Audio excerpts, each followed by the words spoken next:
says, stay puft to the super relief.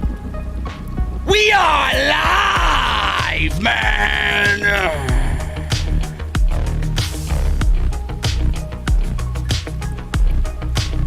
AEW Dynamite, Boston, Massachusetts. It was loud tonight. Sammy Guevara, Ethan Page, TNT title. Serena Deeb and Hikaru Shida, TBS title tournament. John Moxley, world title Eliminator tournament. And you just sense that John Moxley is turning heel. CM Punk wrestles Bobby Fish in a fantastic open. And Cody Rhodes comes out and addresses the crowd. What is Cody Rhodes thinking? Plus, Ring of Honor releases the entire roster. They may be finished for good. Ladies and gentlemen, we're going to go over everything you need right here on the only post show you guys need. This is Off the Script. This is AEW Dynamite and your post show. Jesse and I are live on OTS.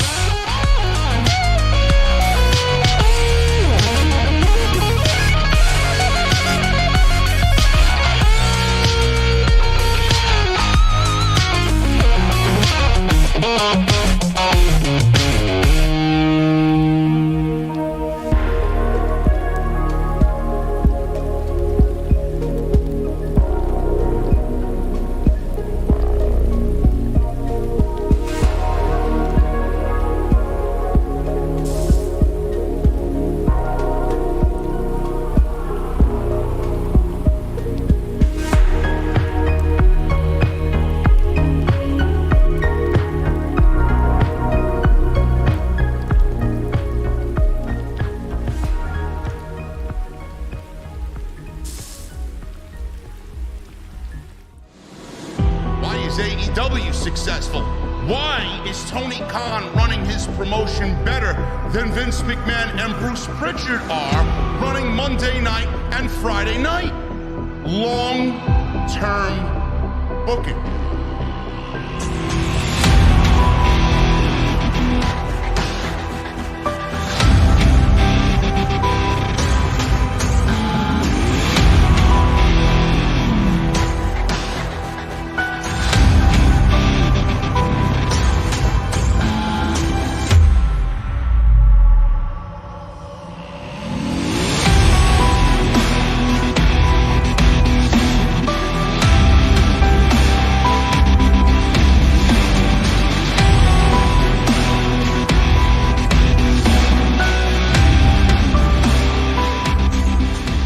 What is going on, guys? Thank you so very much for joining us right here on Off the Script. This is your AEW Dynamite post show for October 27th, 2021. I am JD from New York, joined by my very good friend Jesse.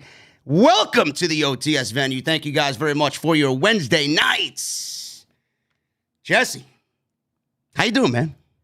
Good. How you doing, man? Good. How you doing? How are you, brother? I'm doing good, man. I'm doing good. We saw a lot tonight. We saw Halloween fun. We saw some fantastic wrestling. We saw a 2-hour show that went by in the blink of an eye. And we saw both of our favorite wrestler, Cody Rhodes, come out and finally address the crowd. Cody Rhodes giving us the answers that we really didn't want to hear, Jesse. Cody Rhodes knowing exactly what he's doing tonight in front of this lively Boston, Massachusetts crowd. What'd you think of this show tonight, man? I thought the show was good. The show was real good, man. I'm trying to refrain from... Don't refrain from anything. No. Seriously, I'm trying to refrain from great shows and awesome shows. I'm trying to hold those for actual great shows. This was just a good show. But if I'm going to compare it to the other, what are they called? Sports entertainment shows for the week. Who? It's awesome. Sports entertainment. Yeah. That's I have no idea what that is. What is that? Oh, come on, What man. is That's stuff. If I'm going to compare it to that stuff, then it was great. But for AEW standards, it was a good show. Oh, you mean Monday night? There's Tuesday night. I can't tell the fucking difference anymore. There is nothing going on Monday nights. Oh, Tuesday night, you mean? Tuesday nights could be better right here. I still don't watch. Oh. I peeked in for a few minutes. All kidding aside, I think I text you when I do tune in. I think I probably tuned in to a grand total of about 45 minutes of WWE TV all week. Well, that's probably more time tuning in on your end than you actually got in professional wrestling over there. Dude, in that small of a dose, it really wasn't that bad. Because when it started getting really cringe, I just changed the fucking channel. Well, I mean, listen, bro, as long as you're tuning in for Von Wagner, man, that's all I care about. Wagner, bro. That's all I care about. Anyway, all joking aside, this was a very good show tonight. I enjoyed myself. We got a lot to uncover. And I think we're going to get right into it, man. We're going to save the introductions for a little bit later on down the line here. Let's start at the top, Jesse. Big story. I was streaming live today, and people were informing me of the big major news that happened today in the world of professional wrestling, and that is Ring of Honor releasing everybody from their contracts. They're going on hiatus after Final Battle in December. Now, Ring of Honor announced plans to go on hiatus today after Final Battle in December. A tweet posted on the official company account notes that they now find themselves in a position where they need to make some changes after not running events for 18 months because of the pandemic. At the end of the statement, they noted that they anticipate a return in April for Supercard of Honor and a new fan-focused product.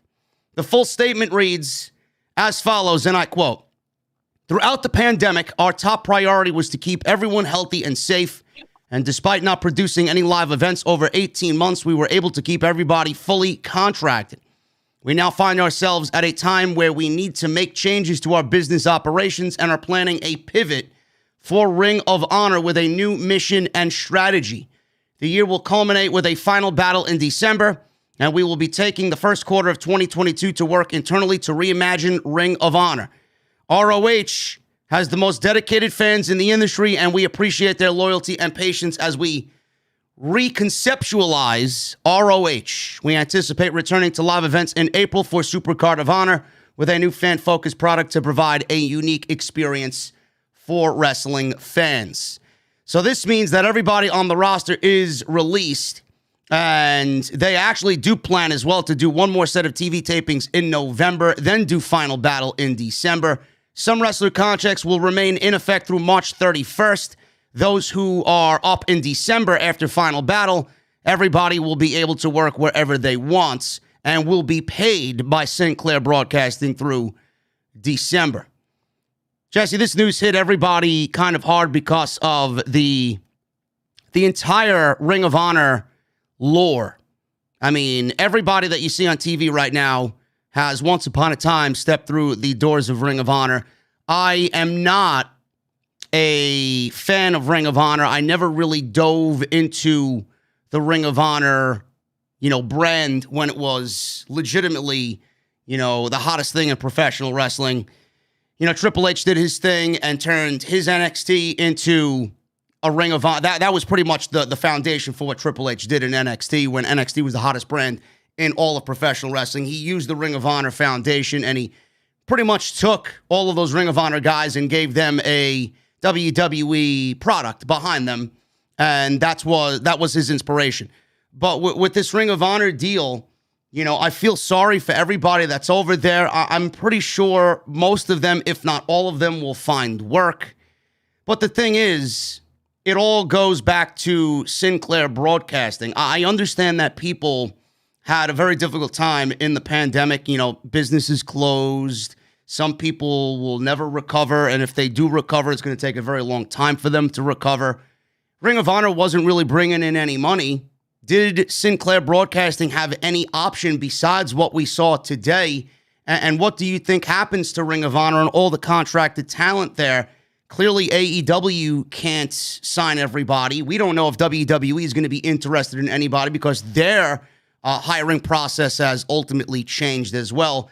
And one thing that I was thinking about, Jesse, when I read this story is we can blame the pandemic. We can blame Sinclair Broadcasting for not really going all in on Ring of Honor. Maybe they lost interest in funding the company and the brand.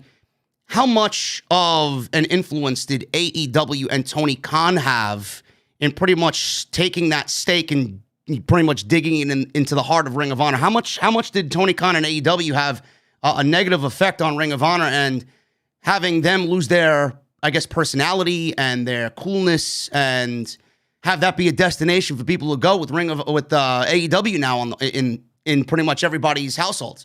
How much influence did Tony Khan have on that? I don't know. I'm gonna be honest, man. I don't see AEW having too much of an impact on what happens in Ring of Honor. Just because of the simple fact that Ring of Honor still does not have a TV deal. So, I mean, at least not a lucrative one. And it's not. I mean, they have a TV deal. They're in households, but they're not. I mean, they're not. It's not TNT. No, I mean, like I said, not a lucrative one, man. I mean, if you have to struggle and search and try hard to find your program, then it's not a good TV deal. It's a TV deal, but it's not the best of the best. So, with that being said, man, with the way that the pandemic hit, I'm sure that they, like everyone else, did the best that they could to keep the company flowing and everything else, but it wasn't exactly raking in the cash before the pandemic. So after it had to been taking a hit. Even with the big names that AEW got, if they would have all ended up, say, over in Impact, over in Ring of Honor, it would not have brought them the eyes or the revenue to stay afloat. I mean, if you think, if say they would have gotten Adam Cole, say they would have gotten Bryan Danielson, would the tide have changed? Would they be now flowing? Would they be now stable? I mean, what's it going to change? Nobody can still get their product in their homes on a consistent basis. I don't know. I don't know. I mean, I'm still trying to wrap my head around how, and I respect your opinion greatly. You don't think AEW had any effect on Ring of Honor at all? Well, fine. Let me retract it. I want to say any effect, but I don't think they're shutting down because of AEW. No. They're not shutting down because of AEW. I think the pandemic was definitely the number one sole reason why, and they didn't recover. The fans weren't coming back. Fans were hesitant on coming back. Ring of Honor had to follow protocol. It happened. I mean, they're not the only wrestling company that went through that, but I do think AEW, being where they are right now and being the number one destination for everything pro wrestling, I do think that when things were all right and AEW was getting up off the ground, I do think that AEW kind of stole some of Ring of Honor's thunder. I mean, Ring of Honor is a foundation for what Triple H did. Ring of Honor, in some sense, is a foundation for what Tony Khan is doing right now in AEW as well. They definitely did have some impact. Well, like you said at the start of it, I mean, Triple H has been using ROH for years. I mean, WWE has been raiding Triple H for years. Yeah. So as far as talent goes, I mean, geez, it's been WWE, NXT. I mean, Triple H. They've been raiding ROH for the longest of time. So, yeah. I mean, if anything, it's a miracle they stayed afloat as long as they did. I mean, but I don't see the. Let me put it this way. I feel like if AEW was non-existent, I don't see ROH staying above any further than they are right now. Yeah, I would probably agree with that. Yeah. And that's why I say I don't think it's because of AEW. Because if AEW never existed, I don't see ROH, making any impact, putting any dent in WWE, or making any more noise than they normally would. If they would be the same ROH, they would probably still be shutting down right now. Sinclair Broadcasting has a lot of money behind them. Clearly, they could do whatever the fuck they want with Ring of Honor. Stop. We got a bomb. We got a bomb. A $120 bomb by Ani. Says, glad to be here on OTS, best pro wrestling podcast. Fun show today. Can't wait for the inevitable Moxley heel turn. What type of heel do you think he will be? Cowardly heel or monster heel? I'm intrigued by the possibilities for Moxley's heel run, says Ani. Ani, thank you for the $120 bomb.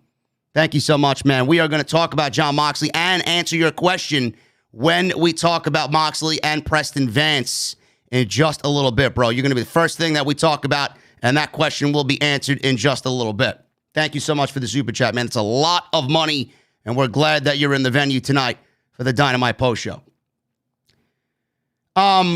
Sinclair Broadcasting, Jesse, they got a lot of money. Clearly, they could do whatever they want with Ring of Honor.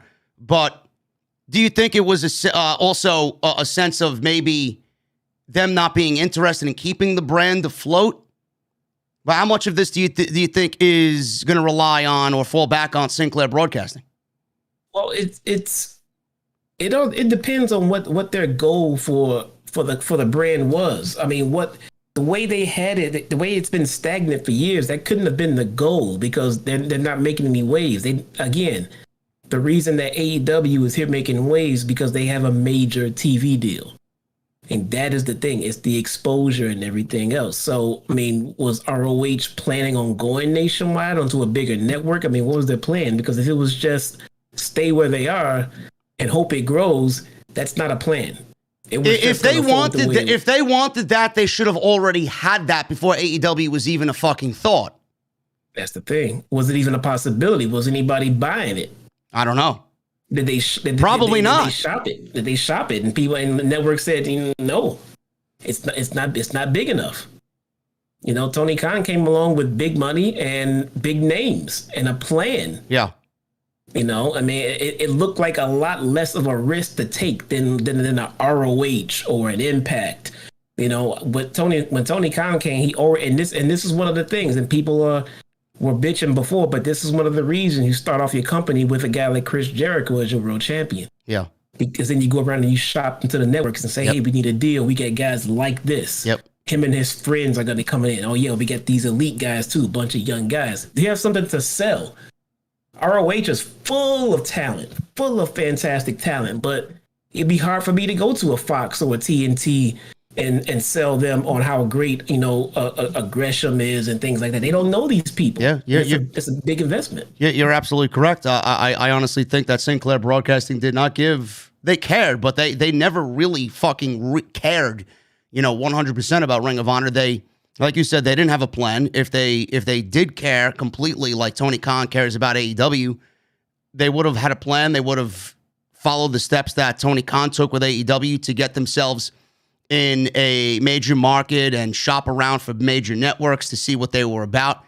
I mean, there really isn't any reason to invest into a Ring of Honor the way that they had it, because it wasn't really doing anything. I mean, you could put together any rinky-dink fucking promotion and call yourself pro wrestling, and you'd be the same thing as Ring of Honor, except Ring of Honor has all the legacy and the back catalog to rely on.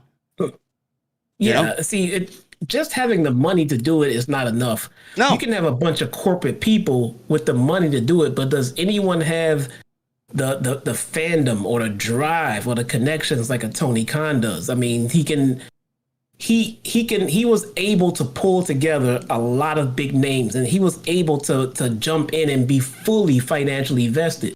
Ring of Honor seems like it's pretty much owned by a corporation who's only worried about the money aspect of it. So they might be a little bit hesitant to pump more money in at the risk of not getting it back. Yeah.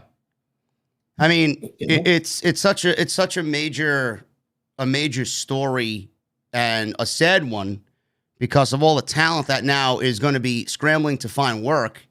And when one goes down, there's only so many that WWE can take. There's only so many that AEW can take. There's only so many that MLW and Impact can take. It's going to be tough for all of the roster to find work.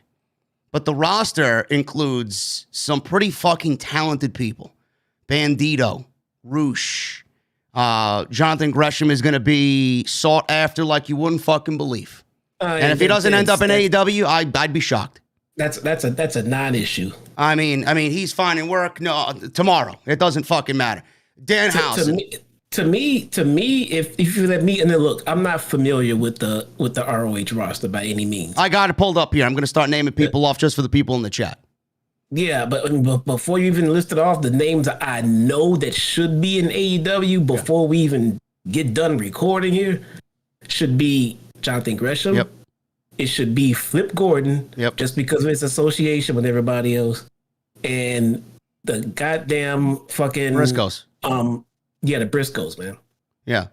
I'm not saying that's it, but I'm saying those are the big names that right away Tony Khan should be saying, hey, give me these guys. Yeah. I mean, you got Brody King, who I believe won PWG tag team titles with Malachi Black not too long ago. EC3's been on that roster. Dragon Lee is on that roster. Jay Lethal is on that roster. I mentioned Jonathan Gresham. He's going to be sought after. I mean, take my fucking money with a Jonathan Gresham and Bryan Danielson match. I mean, Jesus Christ. Can you imagine what those two guys? Kenny King is there. We got, I mentioned EC3. Matt Taven is there. We have the Briscoes. They're going to be sought after. PJ Black is also a solid guy there. PCO is there. Shane Taylor is there. I mentioned Roosh is there. There's so many people here, and the women's roster on that side is pretty deep as well. I don't know where they end up. Obviously, WWE is always looking for new women to fill spots in the Performance Center. AEW is always looking for some new women. Maybe they get some tryouts over there with Tony Khan. I mean, with Stardom, obviously a destination. Women of wrestling starting back up. There's going to be places for the ladies to go. But it's going to be very difficult for all of the men to go find work immediately. You guys know, with some of the names that I mentioned off there, who's going to find work a lot easier than some of those other guys that might not be very well known in the circle of professional wrestling. Some of those guys are going to find work instantly. But I feel for all these guys, and it sucks because the library, bro, you mentioned the library to me. How much of that library is going to be sought after? Is Vince going to put his hand in the pot to get that library? And what if Tony Khan wants to say, you know what, if you guys are not coming back, what if I take the library off your hands? What would that mean for Tony Khan? I think that would mean tremendous for Tony Khan to have the Ring of Honor library. Imagine what that would do for him. Right about now, that's what Vince and TK wants. Yeah. Both of them, they want that fucking library. If I had to guess a number, I would say 75 to 80% of the top wrestlers on the planet today stepped a foot through Ring of Honor. Yeah. I mean, so that library, and I'm sure AEW is working on a streaming platform, so that library would be awesome for both companies right now. Yes, it would. I mean, look at the who's who on television right now that are on major professional wrestling platforms. You got Seth Rollins and Kevin Steen over in WWE. They had tremendous history in Ring of Honor. You got Adam Cole. You got the Young Bucks. You got CM Punk. You got Bryan Danielson on AEW side. So many more that I'm not even mentioning right now. Cesaro in WWE. I mean, it's crazy how much that library is going to be the most sought after thing between both Vince McMahon and Tony Khan. What it would mean for Tony Khan, and that is a great observation, Jesse. He stated that he's looking to at least begin the process of getting AEW streaming platform. I mean, that would be a fucking building block like you won't believe, a foundation for AEW for a streaming platform like you won't believe. WWE, that's their bread and butter. They're obviously going to make a play for that. That's all they give a shit about, really, no matter what happens. They bought WCW for what, $2 million? They wanted the library. That's all they wanted, to fucking feed the network. That's all they wanted, and it was actually a brilliant buy. Yeah, I mean they got the rights to all of the all the rights to all of the intellectual properties. They got the video library. That's all they wanted. That's all they wanted, and that's all WCW was worth at that time. So it was a good pickup. I can only imagine what an AEW streaming service would be if we already have things like the Forbidden Door happening in front of us on live TV. I mean, just think of all of the different indie promotions we might be able to have access to on an AEW. I mean, don't even get my fucking brain going right now, man. We could do a Ring of Honor AEW fucking invasion. You know, dude, we could see Hog on an AEW streaming platform. I was just about to mention that. I haven't hit up Red or Brian XL yet. I mean, with the closing, well, I don't want to say they're finished. I mean, they're coming back with shows. They're probably going to reimagine it like they said, and it's probably going to be super shows of sorts, working with other promotions. They're not going to have their own sole promotion anymore. But what does this mean for other promotions that are not at Impact and not an AEW and not a WWE? GCW is going to be rich with spoils here, bro. House of Glory is going to be rich with spoils. These people, these men and women, are going to need to find work. Brian XL, honestly, I got to hit him up, and I'm going to hit him up tomorrow. He needs to be on the phone with some of these people, because with Hog coming back in about 3 weeks, and then we're going full steam ahead in 2022, we could be the new home of most of these talents. So how many other promotions in the world right now, especially in the United States, these small promotions like a Hog and a GCW, how much do they benefit from Ring of Honor closing, even though it's a shitty situation? A lot. Small companies like GCW, man, at least for me in my news feeds and how I, intake my wrestling and everything else, GCW is bigger than Impact right now for me. Oh, they're absolutely the number 3 promotion in the United States. Yeah, they're white hot, dude. I mean, it's because of AEW. You never. I mean, for everybody in the chat, you don't believe me. I just texted JD a couple of weeks ago and said the next time GCW holds a damn pay-per-view, I'm buying it.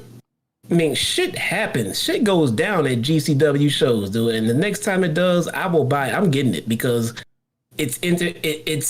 I like the sense of who knows what's going to happen here right now. I love it. Yeah, I mean, and you said that, Moxley's their world champion, so it's going to have some AEW feel to it, and it may have some AEW major breaking news coming out of a GCW show because of who's their world champion. Yeah, when you watch it, I see the clips of it. It looks just so indie and gritty. Dude, I'm looking at Thunder Rosa come through a fucking rabid fucking crowd, blocking the aisle. She has to fight her way through. Man, that's wrestling, dude. I love that shit. Matt Cardona is the hottest he's been since he won the United States Championship the first time because of his Long Island IZ YouTube show. This is the hottest he's been since then. Yes. Because of GCW. I mean, since he showed up and won that fucking title, dude, he's been one of the hottest indie heels around, dude. He's been just hated by everyone. I love what he's doing right now. This is a big deal. This is going to be a situation that people are going to closely monitor. We don't know where the roster is going to end up. The ladies, the men. I mean, everybody's going to be having a field day with all this amount of talent. And just when we thought Tony Khan, I mentioned this on the extra I did yesterday in regards to Tony Nese. Is Tony Nese somebody that Tony Khan should have went out there and got? And I mean, he didn't really foresee Ring of Honor closing down the way that they did today. Yeah. But, when you throw money at a Tony Nese and you give him one of those tier 1 contracts and you make him all elite and you put it on Twitter and you give him the graphic and it's all cool and it's great for Tony Nese to find this new lease on life with AEW. Is that the type of guy you want to be throwing money at? I mean, how much roster space left, Jesse, does he have left? Bobby Fish. You got Wyndham Rotunda, bro. 2 days he tweeted just during Dynamite. 2 days and he's a free agent.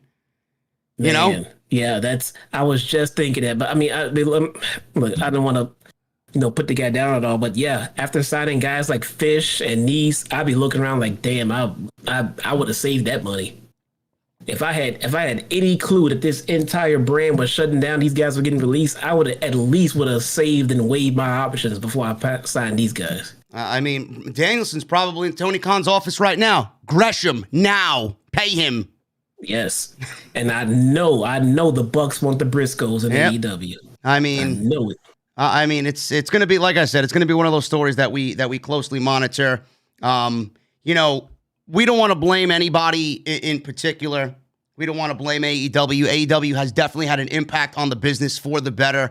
But, with a company like that is funded by Tony Khan who had a plan, given a platform on TNT, it definitely hurts but it also helps at the same time. And it hurts because of, the destination that AEW has created. Everybody wants to go to AEW, If you're in Ring of Honor and your contract's up, you're going to get a shot by AEW. If you're an independent wrestler and you haven't stepped foot in a Ring of Honor, you're going to look at AEW. AEW's giving everybody opportunities on Dark and Elevation. When AEW wasn't around, Ring of Honor was the place that everybody wanted to be because it was a great learning tree. You had all of the iconic figures in this sport walk through that door. You obviously looked at them as influences and you wanted to be a part of that rich history. And then at once, back in the day, Ring of Honor was a feeding system for WWE. Look at all the people that are on WWE TV now that we mentioned. It was such a huge, important deal, to be and to have Ring of Honor there. And AEW is now taking Ring of Honor's place. It almost, and I don't want to say it made Ring of Honor irrelevant, because Ring of Honor was never irrelevant with the rich history that they had, but it wasn't a place anymore that people desired to go. It was only a place that existed that was merely just another option, but not really the number one option for everybody that was there. It's a sad story. It really is. And I wish I cared about Ring of Honor more than I do now, but I feel for everybody that loses their job. Brian Zane. I watch Brian Zane weekly. I respect Brian Zane. He was there. He worked for Ring of Honor. I don't want to know what that man feels to be a part of something like that and then have that taken away from him. He loved his job there. He did a very good job there. He's a great personality. Interviewing people, doing commentary. It sucks. It really does. But this is pro wrestling. Tomorrow is not really guaranteed in pro wrestling. Things can happen overnight, and I'm not shocked. I'm really not. Yeah, I mean, it really does. I mean, the business is better off now than it was over the last, 10 years or so, or even more. But yeah, losing the whole company like ROH is, it's not a good thing. Even if they do make their attempt to come back next spring, it's going to be hard. I mean, who's going to want to risk coming over there to sign with a company that, it pretty much looks like they're at a risk of folding for good? They just released all their talent, which now they're going to release them back into the free agency pool. And what's going to be left when they decide to try to come back and make another run at it? Yeah. So it's, like I said, guys, it's going to be a story that we're going to closely monitor. There's a lot of names out there. They're going to be looking for new homes, and I will keep up to date on it and let you guys know exactly what's going on. It's going to be a very interesting remainder of 2021 for both Tony Khan and Vince McMahon, as I'm sure that library is going to play a huge factor into yet creating another war between AEW and WWE. So we'll see what happens there. But we do have a Dynamite show to go over tonight, a very good one at that. So we're going to jump into that in just a second. I want to thank you guys so much for joining me here on Off the Script. We have almost 2,000 in the live stream chat tonight. Thank you guys very much for making us your destination on this Wednesday night. Hit that thumbs up. We got 535 likes in the chat right now. There should be 1,000 at least in the chat. So make sure you guys hit that thumbs up, hit that like button, hit that subscribe button as well. Turn on the bell for notifications. Continue to join the channel, become a member. You guys get those emotes to use in every live stream. You guys get those custom badges to show off your VIP status. And I showed you guys something that nobody is going to see until it is ready today via the YouTube community boards. Something that my team is working on to bring this podcast yet to another level. And you guys know what I'm talking about. All the VIPs that looked on the YouTube message board, seen the Mustang in action. We'll be driving to the venue in the Mustang in just a couple of weeks, man. So make sure you guys hit that join button and support Off the Script. Make sure you guys go check all the other videos out on the channel. We got a ton of stuff. We got Monday Night Raw. We got an extra thrown in there. We got NXT from last night. Halloween Havoc. If you guys want those post shows, they are all on the homepage right now. Go and check that out if you missed any of the content so far this week. Patreon.com/JD from NY206. Great way to support the show as well. We got the new Off the Script baseball hats. We got the Dugout mugs. We got the Are We Live t-shirt. You guys got exclusive merchandise over on Patreon if you guys sign up. Patreon.com/JD from NY206. And make sure you guys go get your actual official t-shirts via the online shop at bonfire.com. Links for all the shirts, the most popular ones, are underneath the video player right now. So click that, and it'll take you right to the shirt that you want. And go rep some off-the-script merchandise on bonfire.com. And the show today is sponsored by Audible. audibletrial.com/scripts. You guys are going to get 30 days free of their service and one free audiobook just for signing up. So I'm pretty much giving you something for free for listening to the show tonight. That's audibletrial.com/scripts. Jesse, Dynamite started off with CM Punk. CM Punk versus Bobby Fish. It was Punk's birthday yesterday. It was Bobby Fish's birthday today. And we got these two men in the open of Dynamite. And before we get into that, what is going on with Eric Bischoff, man? Have you read the news about Eric Bischoff just blasting he blasted WWE today, but he's been blasting AEW and the way Tony Khan has been handling things. Did you read any of the comments made by Eazy-E this week? Yeah, I did. There's one in I'm not going to go over what he said about the ratings and Tony Khan comparing himself to Ted Turner, but I want to read you some of the ridiculous comments he stated about CM Punk. Now, he mentioned Punk and the impact that Punk has had on AEW's roster, or the lack thereof, I should say. He says this about CM Punk, and I quote, "Great anticipation for CM Punk. I put it over. I was excited. I never met CM Punk and never had a conversation with Punk, but I'm well aware of the equity and value of that character and the way it was teased and the anticipation that was created. I was so excited about that because it's the first time in a long time I've seen a controlled build that really created anticipation that is such a big part of what I think makes wrestling work. Punk debuted and the ratings were high. Since that time, they're right back down to 500 or 600,000 viewers. Punk hasn't delivered. Punk came out, and they're constantly making references to WCW because they want to be WCW. They want to be the company WCW was back in the mid-90s. Punk said bringing in top talent was more significant than Scott Hall and Kevin Nash. Scott Hall and Kevin Nash came in, and we took off. Punk, you came in and shit the bed in terms of ratings. It ain't there, and there's nothing in reality to suggest otherwise. So you need to be careful about what you say until you're delivering. This is what lit my fuse when Punk came out and said it's going to take 5 years for the effect of this talent to significantly show up in the ratings. Are you fucking kidding me? Is anybody going to believe that nonsense? It's going to take 5 years? End quote. Jesse, Bischoff clearly is very one-sided, pushing a very one-sided narrative here to simply get himself over, get 83 weeks in the news feeds, get the name Eric Bischoff talked about on shows like this because he said something fucking stupid. CM Punk and the ratings, he's comparing Rampage ratings to the great rating that Rampage did for the first dance and CM Punk's debut inside the United Center, which you were there. You can fucking attest to everybody how business was that night because you were physically there. He's comparing Rampage and the 500 or 600,000 viewers that they do on a weekly basis and leaving out legitimately every other aspect of what Punk has already done in 3 months for AEW's programming.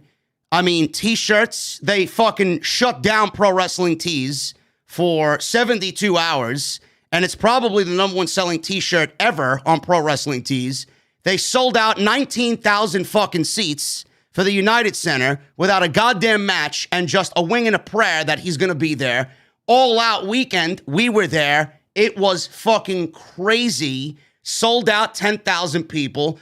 They sold out Long Island without one match fucking announced. They sold out Arthur Ashe Stadium, 20,133 seats, Jesse, sold out because of CM Punk and everything else that followed when he signed. Full Gear sold out in one fucking day. I mean, is Eric Bischoff fucking retarded? Honestly. No, he's not. What do you mean he's not? Everything that he did was done for, I'm not going to pretend to know what reason it was, but it was done for a specific reason. Let me put it to you like this.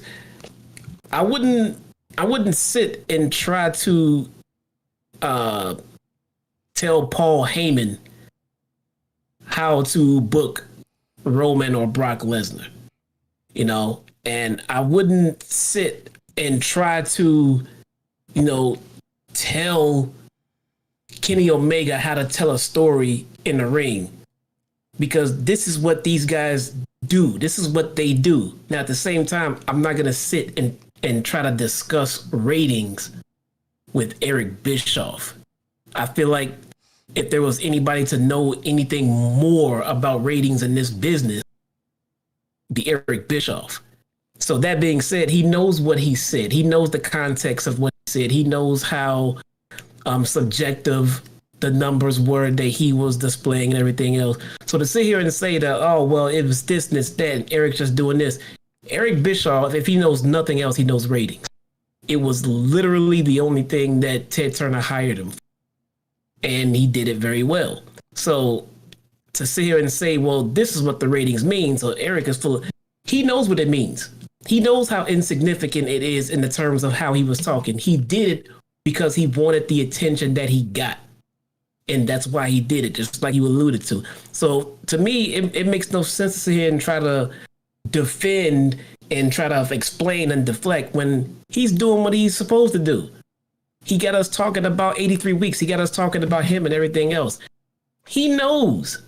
This guy knows ratings better than you, me, and everybody else I can think of, man. This guy knows TV and wrestling ratings. This is what he did. So he knew, and he had a reason for it. So whatever his agenda was, I don't know.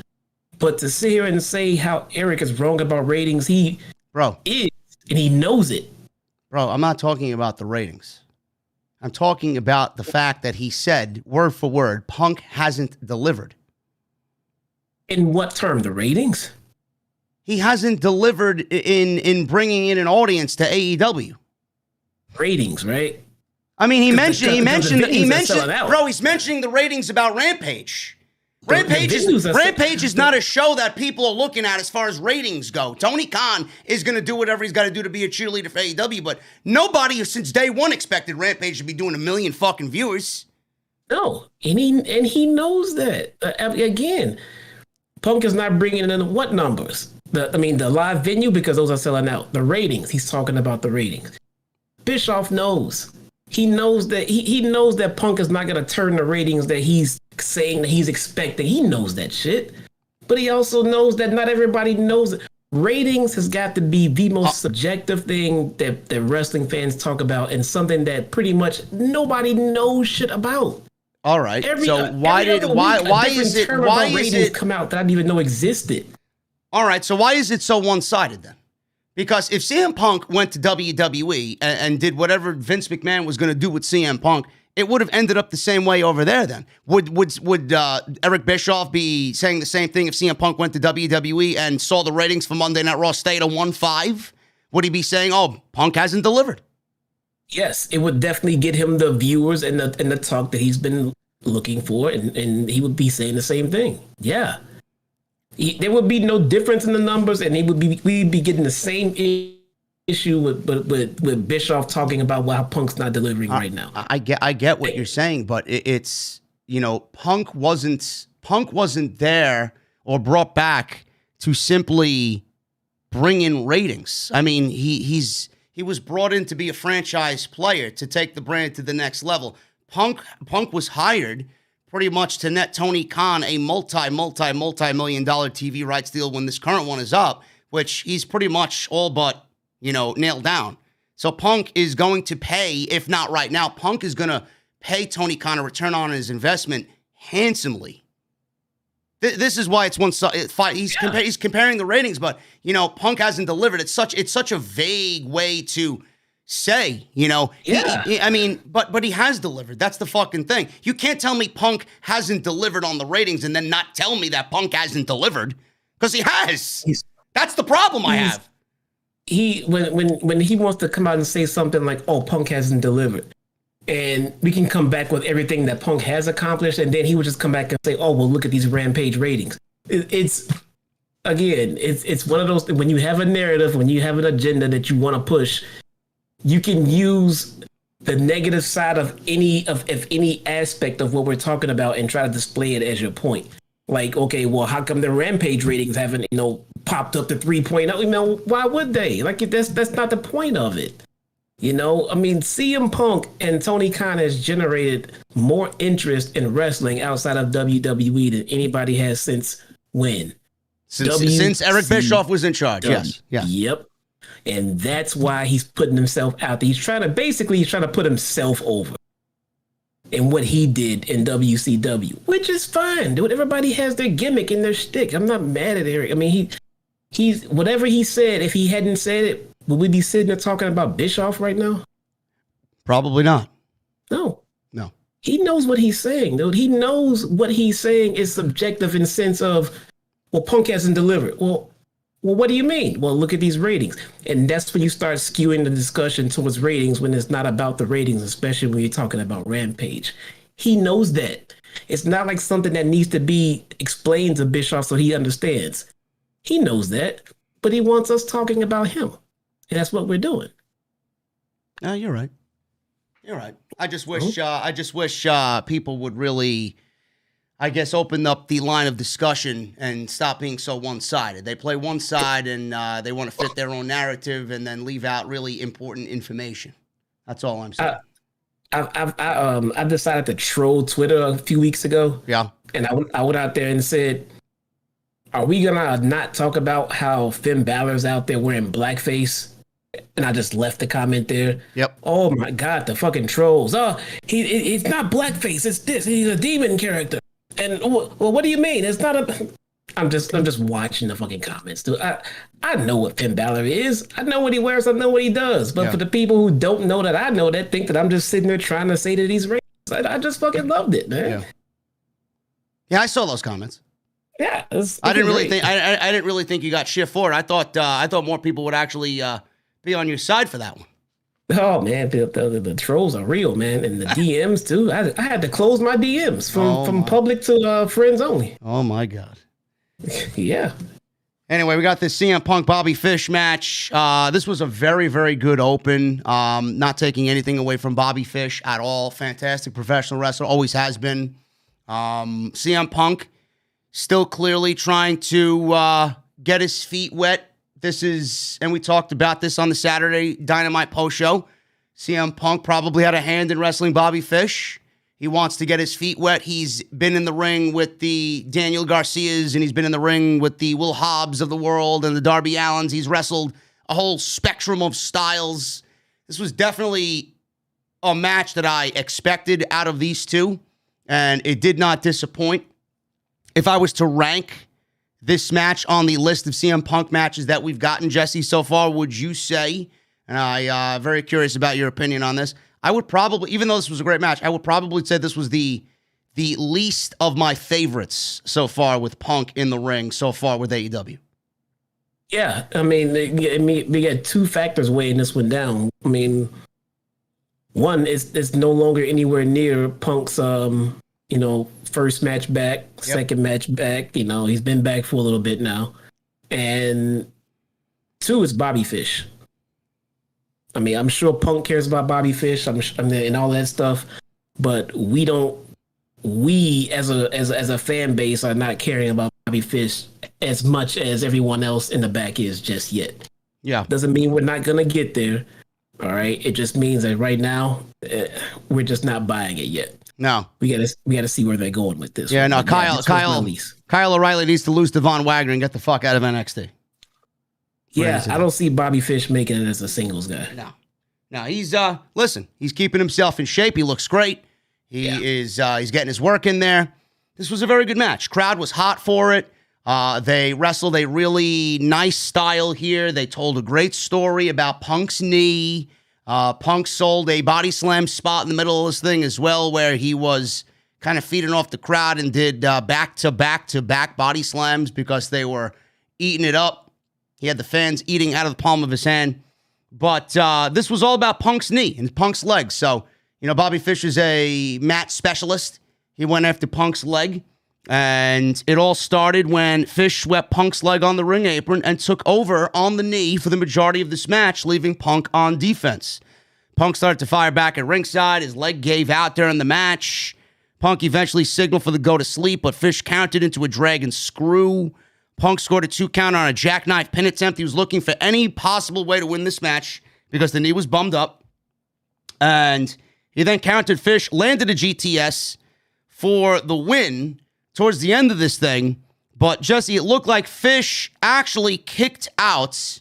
From my vantage point, maybe you guys saw a little bit differently. It looked like it was about just on the same time as the referee's hand came down. Bobby Fish got that right shoulder up. He kicked out of the GTS, but the referee counted 3. He signaled for the bell.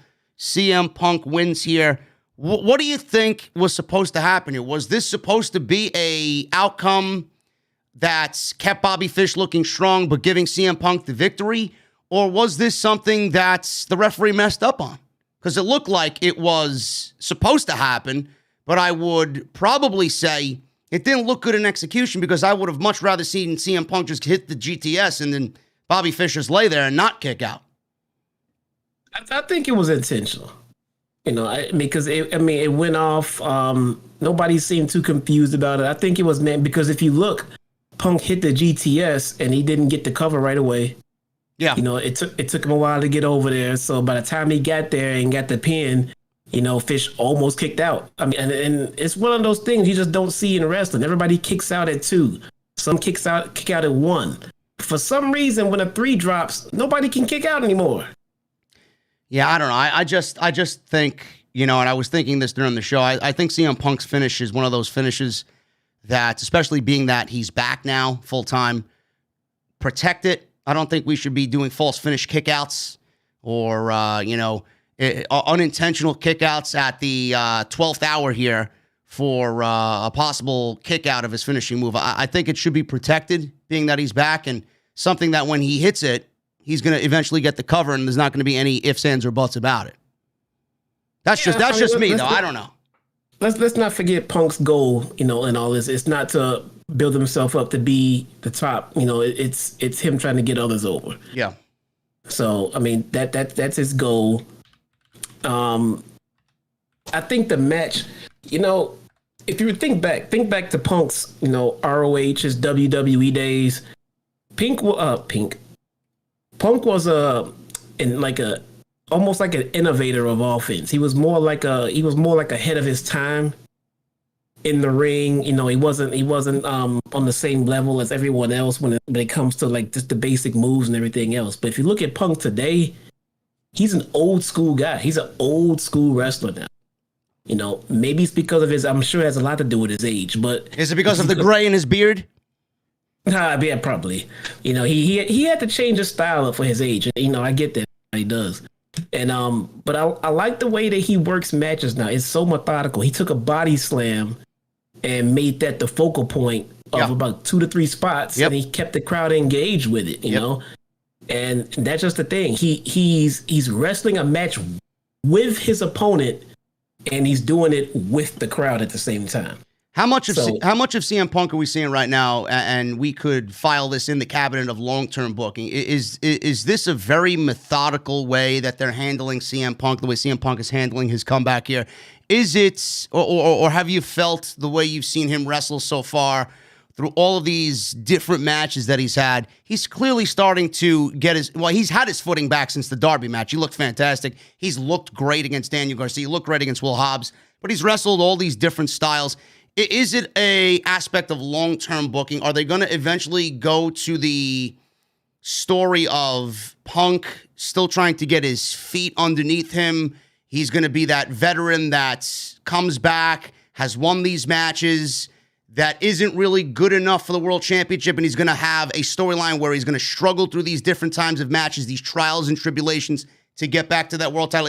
Are they intentionally building a story without even realizing they're building a story? Or maybe in Punk's eyes, it is a story, and it's been the story all along. I think Punk's just getting his feet wet back into pro wrestling right now. I mean, to be honest, I mean, we can spin it and put our own story behind it and everything else. But I think the rock bottom line of all of this right now, Punk is just trying to get his ring rust cleared off, get his timing back, get his sense and feel of ring awareness and everything. All of the stuff that may go away over time for missing matches. I think Punk is just trying to get that back right now before we start seeing him fully immersed into a character, a gimmick, or a storyline, or maybe even a heel turn. That's coming, at some point with Punk. But before we get into all of that, for right now, he probably just wants to wrestle. He just wants to wrestle right now. Same level as Bryan Danielson. Right now, just want to wrestle. So, like you just said, get him in the ring with a bunch of different styles. Hobbs. Just a Darby. Just get him in the ring with a bunch of different people. He's making a tour around the country. Everybody gets to see Punk and do the smiles and everything else. When he's done with all of that, you'll get the Punk and the creativity of Punk and him with Khan and everything else. And I think we'll enjoy it a lot more going down the road. Right now, I like what they're doing. It's like the guy hasn't wrestled in about 7 years. Let's just wrestle for a while. All right. Get our feet wet. Get in the ring with some of the newer guys. Teach them some stuff, but more importantly, learn some stuff, get his feet under him, and I think we're going to see a bigger and better Punk in 2022. Did you see the comments he made about him? Well, he was asked about the world title Eliminator, and he said that he probably, at this stage of the game, considered himself good enough to be in the tournament. Would you have liked to see him in the tournament, or is it a good thing that he stayed out of the tournament for now? Yeah, I'm very happy he stayed out of it. Yeah, me too.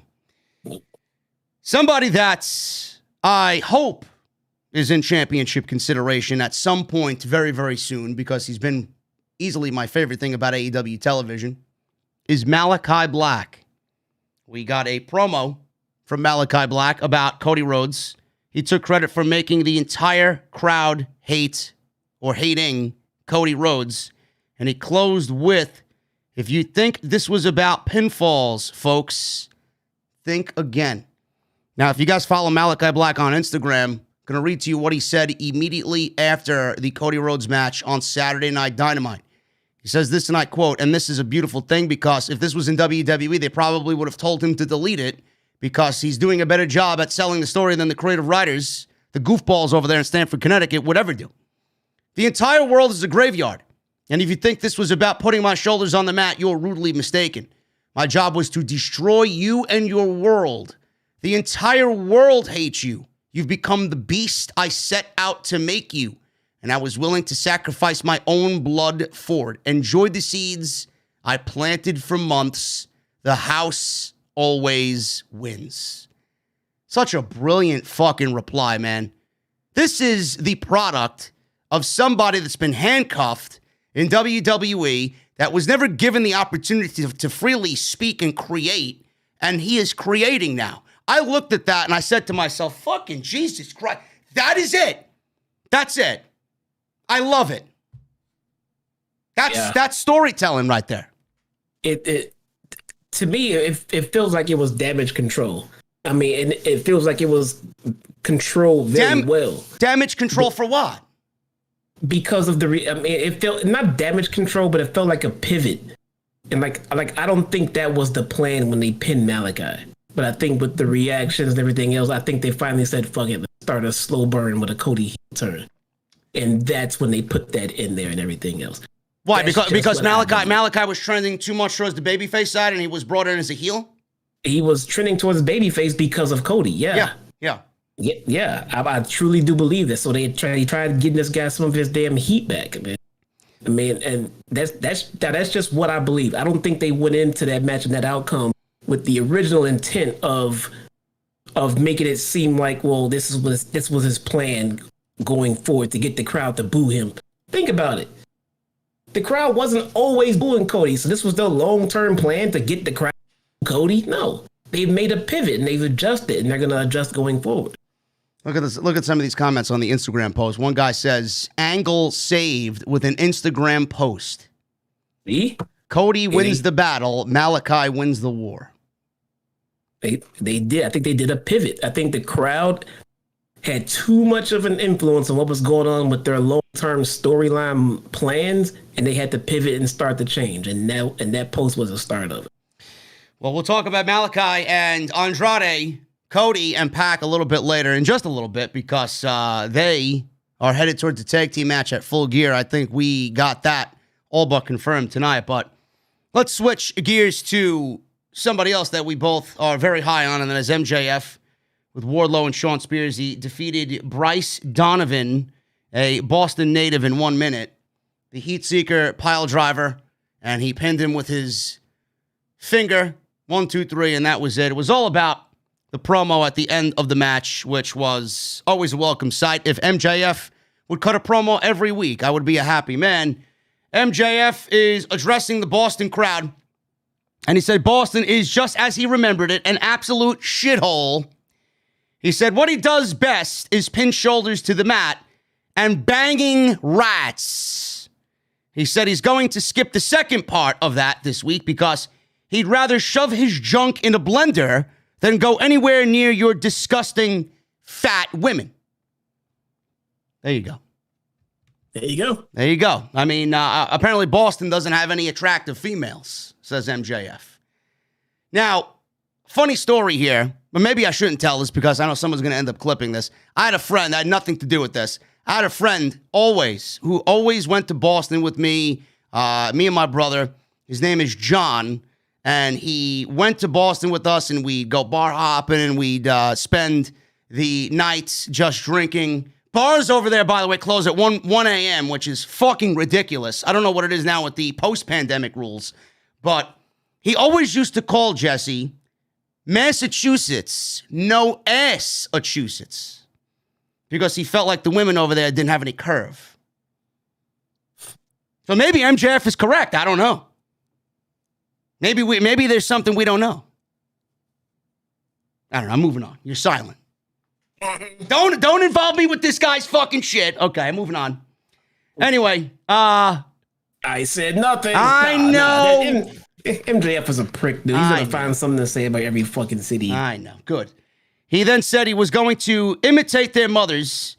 And then he said, harder, MJF, harder.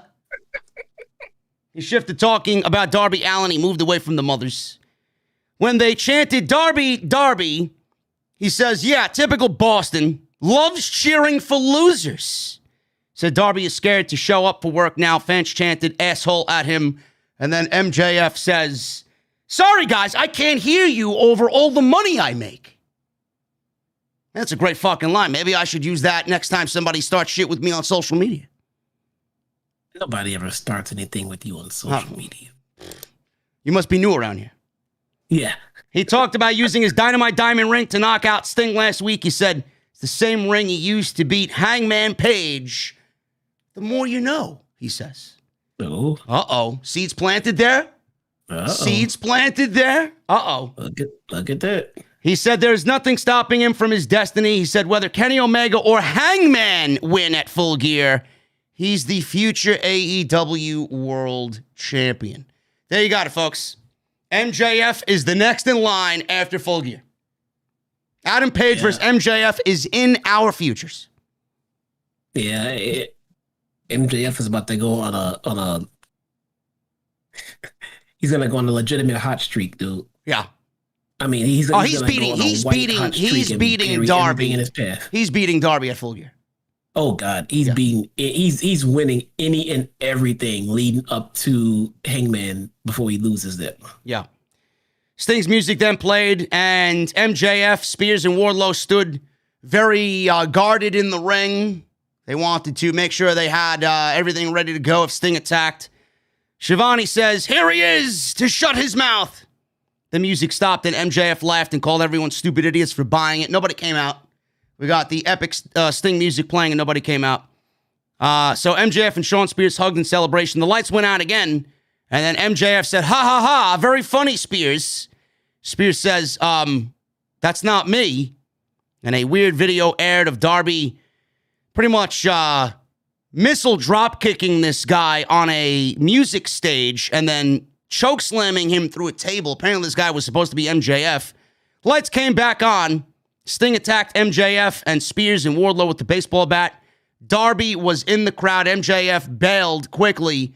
Darby was in the crowd wearing a detective's coat, those oversized brown detective coats with a hat, and he had his face all wrapped up like a mummy.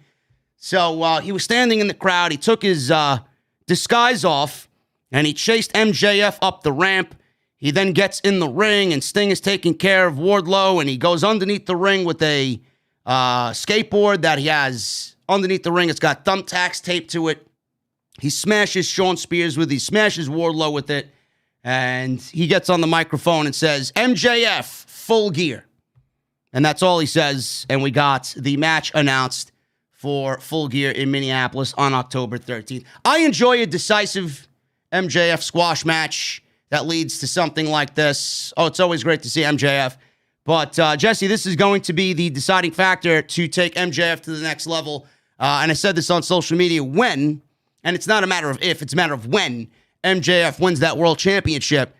The promo the following Wednesday on Dynamite to coronate him as the official king of AEW is going to be the most hated and vilified promo in the last decade of professional wrestling. It's going to be awesome. It is. You want to see it sooner than later? Have him beat Hangman for that title right away. That's what I would do. I mean, I would give him till February, I think. Page, MJF happens at Revolution, and MJF wins the title. Oh, man, people are gonna be fucking pissed. That's gonna be beautiful, man. I'm gonna have a nice cold peanut butter whiskey, and I'm gonna fucking sit down and plant my ass on the couch and be like, bro, MJF, let's coronate you, man. What do you got to say? I want to see trash thrown. I want to see the fucking most vile chants in whatever city they're in. It's gonna be great. Bro. They're going to give Hangman a 3-4 month title reign and have him drop it at the next show. Man, that's going to be nuclear fucking heat for, and he better cheat too. He better cheat to win. Yeah, listen, I'm loving it. I'm loving it already. Just the thought of it. Ooh, man, I don't know. Hey, plus Hangman's did a lot of chase. He chased Kenny a lot for that title. Yeah. So I don't know. I don't know. Yeah, MJF may need to lose this one because if he loses it right away in 4 months, that's just mean that we have another rematch and everything else. And right about now, AEW is threading that line of rematch city for me. I'm getting tired of these rematches, man. You're getting tired of rematches? What are you talking about? Yeah. What rematches? Because now we're getting Pac and Andrade and Cody and Black and everything else. They're giving us Pac and Andrade in a tag team form now. Yeah. All right. And let's see, what else did we get? All right, well, listen, bro. Listen, you're complaining about this as if it's like Shinsuke Nakamura versus Baron Corbin. Well, no, it's not that bad, but I am tired of seeing Andrade and Pac. I kind of want to see him move on to something different. Oh. So you're tired of two of the greatest professional wrestlers at their profession. Wrestling. Together, yes. Together. I'm also tired of seeing Black and Cody. I'm really tired of seeing Black. Well, I can understand Black and Cody, but I mean Andrade and Pac. I mean, they've only had two matches. It feels like a feud they're trying to force on us so much because it got delayed and it got pushed and it got moved and they got this and now they're trying to really push this feud. I mean, it's over. They did it twice. Can we move on? Yeah, I get it, but I mean, the tag team match would be fucking great at Full Gear. What are you complaining about? Just because it'll be great doesn't mean you're not tired of seeing the match. Listen, bro. Listen, you want to fucking complain about this, but you got no fucking complaints about Randy Orton and Riddle against Omos and AJ Styles. How many times? 5 times? I have not seen Randy Orton or Riddle in the match, and I don't know. What, you're not watching Monday Night Raw? Nope, for that reason, see? I wish I was so lucky like you are. It's starting to. I mean, we already get fucking Britt Baker facing Abaddon, and if Abaddon wins, she gets a title shot. Where have we seen that shit before? Listen, I was about to get into that. Shivani interviewed Britt Baker backstage. He told her that she's booked against Abaddon in a trick or treat match, And if Abaddon wins, she gets a title match against her. Man, where have we heard that one before? But I'm the asshole. See, I'm getting all of the hate. I can see the chat or whatever. I get all of this hate when I said Cody was getting on my nerve. Where are we right now? Bro, who booked this match? Bruce Pritchard? That's what I'm saying. I see this shit coming down the line before you guys do. You guys think I'm crazy, but then in a few weeks you'll be saying, yo, yeah, I'm tired of Cody. Same thing here, man. It's just I just don't want to see us fall into that rut. Why we have Abaddon facing the champion for a championship match? Vandelli, how many wins does Abaddon have? She has quite a few wins. That's what I want to know. Baker asks what the trick is. Shivani says it's a no DQ match. Baker says she's got some tricks herself. I mean, bro, Abaddon's not beating Britt Baker. What are you complaining about? They just brought her out because it's Halloween. Yes. And then gave us the fucking You just answered your own fucking complaint. You can't give them the same stipulation that we get sick of at the other company. If you beat our champion, you need to get a championship. Yes, Vandelli, it's a championship. What is the ranking system for? Bro, it's a championship contenders match. Yes, it's a Bruce Pritchard special. This is Friday, I'm assuming, right? Yep, it's Friday. All right. So Britt Baker's gonna win, and that's it. Abaddon's a fucking she's a horror story, bro. It's Halloween. Yeah, let's just not look. She's 22-2. 22-2, Abaddon. But see, wait. Jesse's telling me Abaddon doesn't deserve a title match, and she's 22 wins and 2 losses. She's not in the top of the rankings. So who is? I don't know. I haven't looked at him today. But she's up there. I mean, but that's the thing. If she's 22-2, just give her the fucking title match. Why are we talking about contenders match? She's 22-2. Just say that she earned a title match and give her the title match. No problem. Bro, either way you look at it, it's a predictable outcome because Britt Baker's not losing the championship. So it doesn't matter if it's a championship contenders, a championship match. It doesn't matter. I guess so. Then why make the stip? Just make it a title match. As long as they don't get carried away with it, man. You're complaining as if AEW does this shit every week. Oh, God. Maybe Abaddon got better, bro. I'll be watching Friday. I've seen Abaddon. She's not getting better. Oh well, you got to take it up with Vandelli, bro. You got to take it up with Vandelli. I don't know. I've seen Abaddon, dude. She's not there yet. Right. She's worked. I'll give her credit. She's working on it, but she's not there yet. All right, we'll see. That's coming on Friday. Sammy Guevara, he defended the TNT Championship against All Ego Ethan Page. This was a very good match for the TNT Championship. Probably, I don't want to say better than Miro's match, but I kind of do. I enjoyed this match. I enjoyed the crowd. It was very good. But Guevara wins. He retained the championship. If he did lose, he's out of the inner circle. So Guevara, he ran down the ramp, attacked Ethan Page before the bell. He sent Page to the floor, landed a great dive over the top rope, tossed Page over the timekeeper's table. We go to commercial break, and Page is still on defense here. And he eventually took over when he crotched Guevara on the top turnbuckle, sent him to the floor. And Guevara fought out of an Ego's edge. He made his comeback with some clotheslines, and Enziguri landed a nice double springboard cutter off the top rope. Standing Spanish fly went for a 2 count. Top rope shooting star press to Page, who was on the floor. Looked beautiful. Page countered a go to hell, hit an iconoclasm, followed by an inside out slam for 2. Page slammed Guevara off the top rope, and a running shoulder tackle followed. He went for a 2 count. Page went for a top rope avalanche Ego's edge, but Guevara reversed it into a hurricanrana and cradled Mr. Page out of nowhere to win and retain the championship. After the match, Ethan Page attacked Guevara. Scorpio Sky came out. 2-on-1 beatdown. The inner circle ran out to make the save. Jericho's theme music played. Judas played all the way up until the end of the first chorus. He stood in the ring with a 5-on-2 advantage, ready to cut a promo, and he didn't say anything until his theme music hit. Jesse, were you annoyed by this as I was? Nope. You were not annoyed by this like I was. I'm already being called a heel. I'm gonna stop being heel for a few minutes. Listen, I don't give a fuck what they're saying, man. You got a job to do here. This was fucking stupid, man. There you go. That's exactly what I wanted to hear. This guy's in the fucking ring waiting 5 minutes to cut a fucking promo on two guys because his theme music's playing. I mean, really? I mean, if we're going to go that route, what took them so long? I don't know. What took them so long? They know that Guevara is facing somebody who has a whole crew behind him. A little too much there, man. Judas in my mind.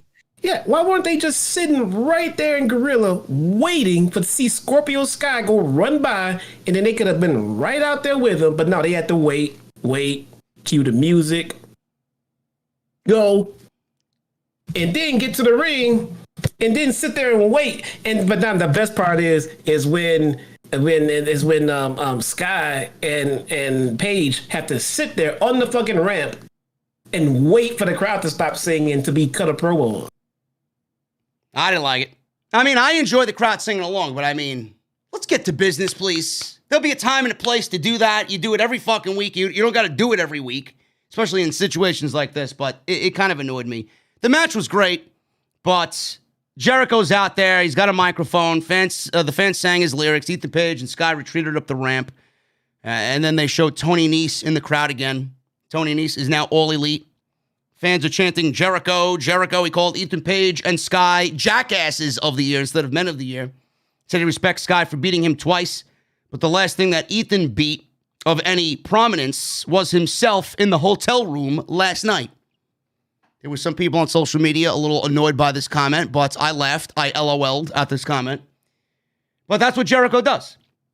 Jericho said, because Sammy won the 5-on-5 match at Full Gear will feature American Top Team versus the reunited Inner Circle, baby. He said it'll be a Minneapolis street fight. He called Dan Lambert a pumpkin-headed dipshit. And he said they're going to shove kendo sticks up their backsides and make MMA meat sickles with them.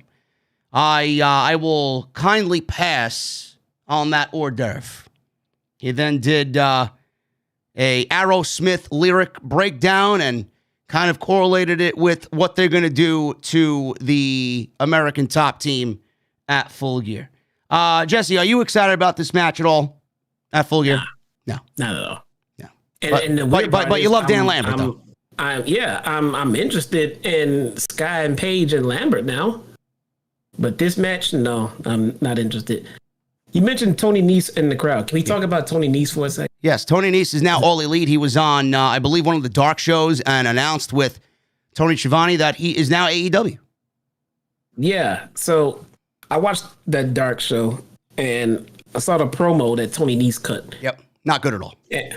No, it was not a good promo. But at the very least, I figured, well, this is his time to give us his intentions in AEW. This is his time for him to let us know what he plans to achieve here in AEW. So he came out and started cutting a promo, started telling us how people in the back, basically need to be aware that he's here and be prepared for it. The rampage is about to bring onto AEW. And the first thing he wanted to do when he got here is he went out there and he called out Fuego del Sol. So he called out Fuego del Sol on his debut night in AEW. Yeah. What is with people calling out Fuego del Sol? I don't know. Apparently, if you beat Fuego, you're over. I don't know. Do you get some type of mythical power that we don't know of? I don't know. Do you get like a free Uber ride in his new Jeep? What the fuck do you get? Yeah, the whole ordeal just seems kind of ridiculous. You came over here and you're ready to issue a challenge, and the first one Bryan Danielson came over and went straight for Kenny Omega. Tony Nese went for Fuego del Sol. And this is listen, I'm not going to bring down Tony Nese in any way. I think Tony Nese is fucking incredible. The shit that he does, I was a big fan of his in WWE. I thought he was heavily underutilized. But this is exactly the point I was trying to make with you before, Jesse. I mean, with everybody, and now Ring of Honor, closing down for now, and Wyndham out there as a free agent, and, God forbid, Braun Strowman. I mean, Buddy Murphy is still out there. Bronson Reed is still out there. Is this the guy you want to bring in and fucking wrestle Fuego del Sol? I mean, is this fucking necessary? Fuego. I mean, listen, I'll take a Tony Nese versus a Darby Allin or a fucking Jungle Boy or an Adam Cole. But, I mean, what type of long-term value is someone like Tony Nese going to bring AEW when you have so much more money to spend on someone who's probably going to be a better return on your investment? This has to be a pay-per-appearance deal for Tony Nese. Has to. Yeah. And Fuego's has got a tag team partner now. Who was too? So he's a part of a tag team. He's Too Fast, Too Fuego. Yeah, it's Cody Rhodes. But that wasn't Cody yesterday. Yes, it was. It didn't look like Cody. What did he cover? The tattoo? Yes, he did. I thought it was Ryan Nemeth. I thought it was Cody Rhodes. Everybody was telling me Cody Rhodes has a new gimmick as a Mexican luchador. Oh, okay. I thought it was Ryan. I know they were me and Cody, but I'm like, well, where's the tattoos? They covered him up. I guess so. He wanted one way or another. Cody said, I'm gonna get fucking cheered. Yeah. He's so desperate to get fucking cheers from the fans. He's dressing up as fucking Fuego's best friend now. Are you kidding me? He's that desperate to be cheered. Listen, we'll talk about him in a second. But, yeah, that was Cody Rhodes. How did he cover? And it wasn't even as tall. It wasn't Cody. It wasn't even as tall as Cody. I don't know. Some people in the chat saying it's Cody. Yes, it's Cody, says Vandelli. Vandelli has spoken. It's Cody. I thought it was Nemeth, man. He said it, and he said his brother was older and everything else. I know there's Dustin. I thought they were talking about Dolph. Bro, listen. Fuego fucked up, okay? Fuego fucked up. He chose Cody Rhodes as his partner. Why are you not calling up Von Wagner? I don't get it. I mean, this is a future fucking legend, bro, Von Wagner. Did you see what he was wearing for Halloween last night, bro?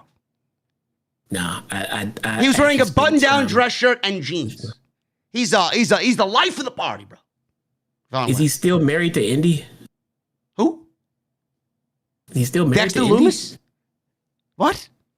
Who's married to Indy? What are you talking about? Dexter Loomis is still married to Indy, yes. Yes. Yeah. He's still married to Indy? Yeah. Dexter? So where'd they go from there?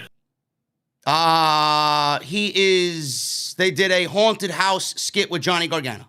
And they haven't really played up the relationship between the two on TV since the wedding. So why'd they get married? Oh, I don't know. Why don't we ask Bruce Pritchard? All right. Probably his fucking idea. Jesus he loves weddings, right? That was... Anyway, you know what I love? Bryan Danielson and Eddie Kingston. Oh, yeah. This was a great promo. Shivani interviewed these guys in front of a garage door backstage, give you that good rustic feel there. And Kingston confronted Bryan for accusing him for not working hard between his matches. He said he wakes up every day and takes a Zoloft so he doesn't flip out and hurt somebody. He says he's battled depression, which turns into anger. He says he's not trying to get locked up so he can live his dream. He told him not to talk about hard work until he's walked a mile in his shoes. Then he says he's done talking, so excuse my back, and walked away from the interview. Bryan paused and said, that's the Eddie Kingston I want to see. That's the Eddie Kingston who's got something to fight for. Bryan started yelling and says he's been through stuff too. Says he doesn't complain about it, and every time Kingston steps into the ring, he works his ass off. He said he and Moxley are the two toughest pro wrestlers he's ever met in his entire life. And despite all of that, on Friday, he's going to go out there and prove he is the best. This was a great segment. I'm excited about this match. Thoughts and prayers go out to Lance Archer still. Hopefully he makes it back very, very soon. He's all good. And he's on the road to recovery after that scary spot on Saturday. But this match is going to be awesome, Jesse. And the fact that Danielson is throwing Jon Moxley's name around too all but confirms that we're getting a match between Moxley and Danielson at Full Gear. What do you think of this one? I'll take that. Take my money all day long, Lee. There you go. Serena Deeb versus Hikaru Shida. This is the first round of the TBS Women's Title Tournament. This was an excellent women's match. Crowd heavily invested in this match because everybody loves Shida.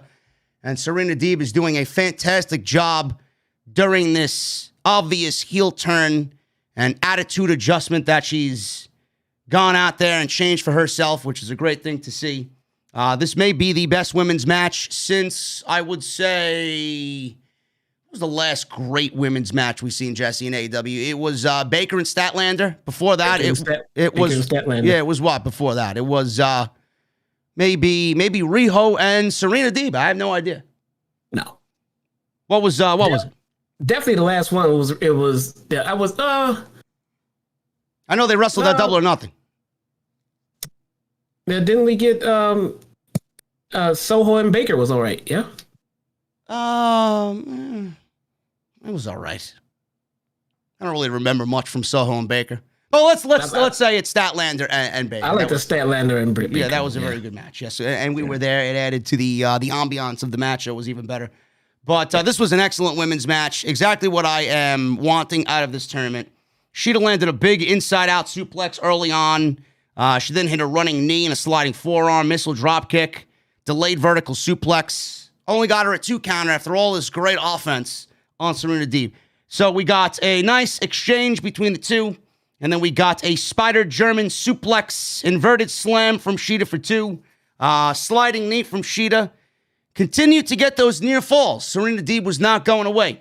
Deeb took control, locked on a cradle. Shida kicked out of it, sent Deeb to the floor. Shida set up a chair. Typical spot for Shida to jump off the chair and use it as a launching pad for herself. Deeb had it scouted.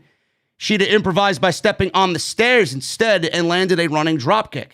Deeb tripped Shida up, locked her in a figure 4 over the ring post, a la Bret the Hitman Hart back in the day. I got flashbacks from the 1995 Survivor Series when I first seen Bret do that to Kevin Nash, a.k.a. Diesel, in the WWF title match at Survivor Series, which, by the way, if you guys got the Survivor Series coming up and looking for old school classic Survivor Series matches, go back and watch the 1995 Survivor Series, Bret versus Diesel. Probably their best match. And a lot of people don't give Kevin Nash credit. I mean, yeah, you're in there with Bret the Hitman Hart, but it's one thing to be in there with Bret and then also keep up with Bret, which he did. Excellent match. So she clearly studied some Hitman there. Shida cradled out of it for a 2 in the ring. She went for a figure 4, and then Shida cradled into a 2 count. Shida then hit a kick and then a knee strike. Deeb rolled backwards into a half crab. She then rolled Shida back into the ring for an inverted figure 4 or a modified figure 4. She eventually reached the ropes, did Shida, to break the hold. Deeb then grabbed Shida's 50-win plaque, which I thought she broke, but apparently they gave her another one. Shida had it scouted. Shida then took the plaque and considered getting herself disqualified out of anger and hitting Deeb with the plaque, but Aubrey Edwards took the plaque away. Deeb then poked Shida's eye, cradled her for a near fall. Another cradle exchange led to Shida reversing the cradle and picking up the win. She advances in the next round of the tournament to wrestle Nyla Rose in the TBS title tournament. Deeb then grabbed the chair that was on the outside and repeatedly smashed Shida's knee and leg with it. She completely destroyed Shida's knee until several officials came out to break this up. Jesse, what does this do for Shida? Does this really put a damper on her title picture for the TBS title, giving Nyla Rose the easy win next time they are in the ring together? And what do you think of Serena Deeb's great heel turn, man? I honestly think the women's division, Britt Baker is a heel, but she's kind of in between.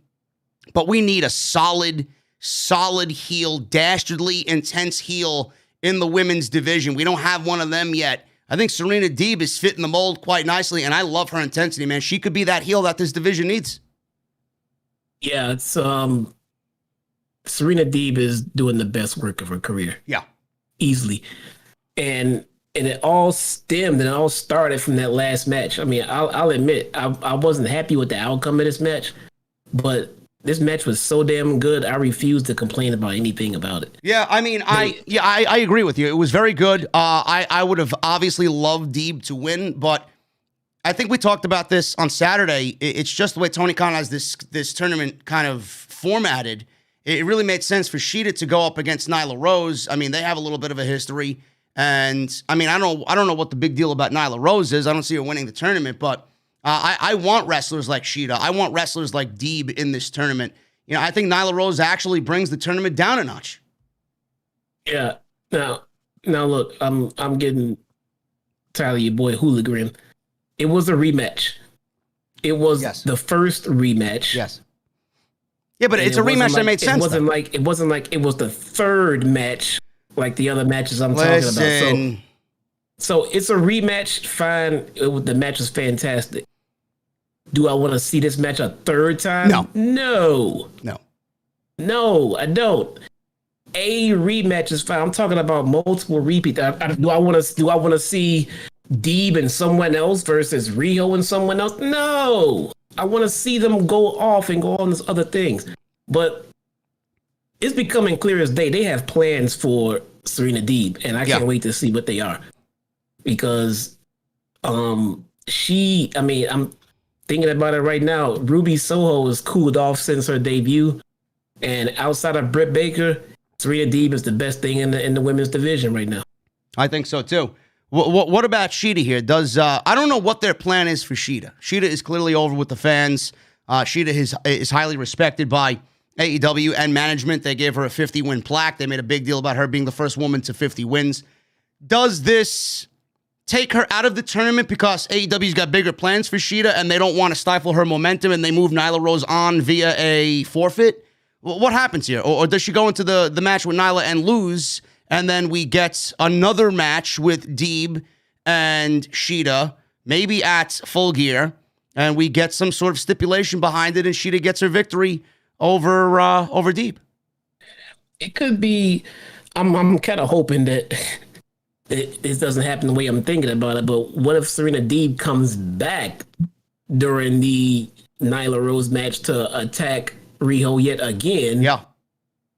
Which means we'll get a third match out of it. I mean, again, I'm not interested in that, but I'm kind of hoping not. But it looks like we're going to get a third match for sure because of the beatdown after the match at the very least. So. Yeah, I would absolutely take that outcome if they wanted to go that route and have Deeb just possessed and ruin Shida and force her to get eliminated, I guess, from the tournament. Attack her in some way behind the referee's back when they have that match with Nyla Rose. But as far as Deeb is concerned, if they're going to do another Deeb and Shida match, I find that to be a little bit more interesting than a Britt Baker Tay Conti match at Full Gear. That's just me. Yeah. Where's the winner of Riho and Nyla Rose going on to?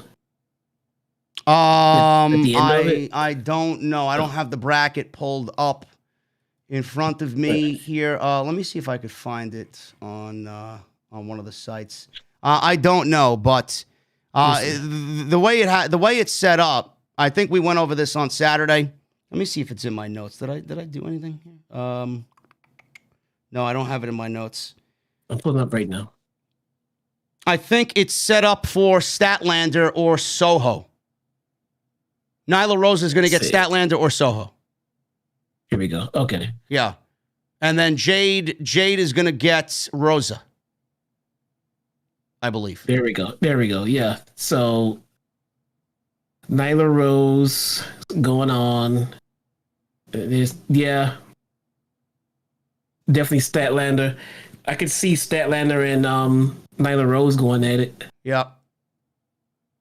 So I don't see Riho going past them because they'll use this beatdown. Even if she toughs it out and who's gonna go ahead and fight? I think Deeb will come back out and kill her again. Yeah, I think the tournament's going to end up being Rosa and Riho. Not Riho. I don't want. Why are we fucking talking about Riho? Why are you talking about Riho? You mentioned Riho. I did not. That was you. No, you mentioned Riho, man. Now I'm stuck on fucking Riho. Shida, Hikaru Shida, not Riho. We all know you don't like Joshis. We're all going to blame you. Fuck the Joshis, man. Anyway, the tournament is set up for Thunder Rosa and Ruby Soho for the final. Yeah, I can see that. Yeah. I can see that. Then who wins the title? I don't see Thunder Rosa. I don't see Thunder Rosa losing this tournament. No, I don't see her losing the tournament either. You better hope she doesn't lose, man. She'll be more angry than ever if she loses. Christ, somebody stop this woman. She's on a rampage. No. Rosa on a rampage is the type of Rosa that I love, man. Easy. Anyway, this was awesome. Deeb attacked Shida after the match, clearly setting up something between the two that is far from over right now. Leo Rush, Dante Martin were backstage with Giovanni. They proposed a tag team match between Rush, Martin, and the Seidel's now is off due to Mike Seidel's injury. So it will be a Martin versus Matt Seidel singles match. Leo Rush implied that the Seidels were ducking him, saying his in-ring debut would come at another time when the time is right. Unlike Matt Seidel, Rush cares about teaching Dante about the business. I don't care. I want to see Leo Rush wrestle, but I don't care. I think, I mean, clearly, you know, they have faith in Martin, but this guy cannot go on the microphone. He is probably the worst in the company. Dante Martin? Yeah. Oh, I mean, is he worse than Ricochet? Yeah. All right, there you go. Yeah. Jesse has spoken. And then that's why they put them with Leo. Or I think when Top Flight gets back together, that they'll separate them then and have a Leo Rush Dante Martin feud. But I could see that. Right now, he needs a mouthpiece. Yeah. Terrible. Man. Oh man, he's bad. You know what was terrible? The beating that fucking Dark Order number 10 Preston Vance got from Jon Moxley. This match went 2 minutes. Paradigm shift. But before that, Mr. Preston Vance got busted open big time. He was bleeding heavily from his forehead. Moxley ripped his mask off. He was biting his forehead. He came up all bloody. Moxley was just hammering him with closed fists. He fought back for a few seconds, but it was like a dying animal in there with Jon Moxley. Paradigm shift, 1, 2, 3. Mox, Jesse, the funny thing about Mox is he came, he made this guy bleed, he fucked him up. Paradigm shift, 1, 2, 3, and he walked out and did not look at anybody. Are we seeing the turn, slow, of Jon Moxley in AEW to a heel? Yeah, he already feels healed to me. Yes, he does. And that was not a paradigm shift. That was a goddamn suplex at this point. I know. Well, I guess it's the Death Rider, right? Everybody, the Death Rider. He's got two variations of it, apparently. It's got two different fucking moves, but it's the same move. I love Preston Vance. He's got a great look. He does have a great look. I will say that. Yes, I'm a big fan of him. So to have him come out and get this nice spotlight, and this is why they did what they did. They kind of like they kind of Becky Lynched them, man. Yeah. When he came out, I was happy to see him get this spotlight match with Jon Moxley. I thought they were going to tear it down and win and go. Dude, it was like that Simpsons gif where that guy's just getting beat down and that kid's just like, just stop. He's already dead. Yeah. It was kind of like that. I was like, I love Vance. I love Moxley. But when he got done, I was just like, what did he just do to this guy, man? What the fuck? But yeah, that was pretty dickish. But Moxley is one of those guys that we talk about quite often where he's already kind of like a twinger, but he can go heel. But when he goes straight heel, there's not much of a difference. There's just not much of a difference in his gimmick. He's just a little bit more of an asshole, but he's one of those guys, he's going to be who he's going to be regardless. And he'll just put the heel tendencies in there. Moxley coming out and destroying somebody and leaving is not un-Moxley-like. No. You know? But the way he did it tonight, it was very dickish. It was it's definitely like a heel type dude. So I like how they do it. Yeah, he's gonna be heel in the way he speaks to the fans. That's what's gonna make him heel. And then obviously everybody loves Bryan. So who knows what the fans are gonna do at Full Gear. The fans may actually cheer for both of them because they're both such beloved guys, but it's all going to happen when Moxley loses to Bryan. And I think Moxley loses to Bryan. What do you think, Jesse? You think Moxley wins or you think Bryan wins? As far as the tournament goes, yeah. I can see Moxley giving Bryan his first loss. I could see that. But for sure. I mean, for sure. The guy can't go undefeated forever. And losing to a guy like a heel turning Moxley, that's a fucking honor. You know, it's great. He wasn't jobbed out. Fucking fantastic. You want to go a step even further? I have him beat in the same fashion he beat Vance. Oh, so what do we do though? I mean, if Moxley wins the tournament, he's the number one contender for the championship. Obviously, Page is going to beat Omega at Full Gear. So then we get a heel Moxley versus a babyface Page for the championship. When that happens, I don't know. Or we could get Bryan winning the tournament. Clearly, he's not going to wrestle Page, but maybe we get that. And then Moxley continues his heel turn on Bryan. We get another match out of that. Or maybe Bryan wins the tournament and he waits to challenge MJF for the championship. And we got MJF and Bryan as MJF's first major feud as champion. I don't see Bryan winning it. You don't see Bryan winning the tournament? No. I mean, just for the sake of just trying to get a gauge of what Bryan is trying to do in AEW. It feels like he doesn't want to be the focal point. Like he said many times, he just wants to wrestle. He just wants to wrestle the best that they have out there and everything else. Yeah. I don't necessarily think he's trying to carry the brand. And even if he was, not this early, he just got to the company. So I really couldn't see it going down like that. But who knows? I mean, it's not to say that it won't happen. I don't see it happening that way. I could definitely see a Moxley doubling down on this heel turn and destroying Bryan at the end of the day, though. And that gives him so much more to do. I mean, anticipate and think and assuming that Kenny Omega is going to take a small little lead off that title, so that would open up the top tier for another heel to come in and things at the top of the card. Maybe that's where Moxley's positioning himself for right now. I sensed a little Stone Cold in Moxley tonight. Yeah, I can see that. Yep. Stomped a mud hole in Preston Vance tonight, and then he walked it dry. Hey, man, as soon as he started ripping off the mask, that's already a dick move number one. Yep. And then he ran him into the pole, Vance went and bladed and everything else, came up bleeding. I mean, the guy was sympathetic, man. The only thing that would have made that any better, if it was possible, I don't know if this is not possible, frowned on, but -1 comes out there with 10 all the time. I would have had -1 out there watching his favorite wrestler just get bloodied and beat down. They would have added to it. So you're saying you want to see Moxley beat up -1? No, not -1. Dipshit, have him watch him beat up 10. Oh, at ringside, yeah. Oh, I'd have Moxley throw a few right hands at -1. Oh, he can't beat up a child. Give -1 a fucking paradigm shift, bro. I'm here for it. Dude, nobody can beat up kids but Thunder Rosa, apparently. That's about it. Listen, she's going to be beating you up in a fucking second if you keep mentioning her name. Look, man, I'm telling you right now, I am prepared to call it. No, you see what she did to Dave LaGreca? Oh, we're getting off fucking topic. Yep. Let's move on. Never mind LaGreca, okay? God. Never mind LaGreca. We got everybody's favorite wrestler, Cody Rhodes. Cody Rhodes is out here, comes out, walks down the aisle, middle of the ramp. He doesn't come through either tunnel. He comes up through his little fucking device there in the center of the stage because he's Cody Rhodes. He walks down to the ring. He's wearing a tracksuit. And he says, "Believe it or not, I hear you." He hears us, Jesse. Cody Rhodes understands us, Jesse. He knows. What did we say on Saturday, man? Rhodes and Khan, no.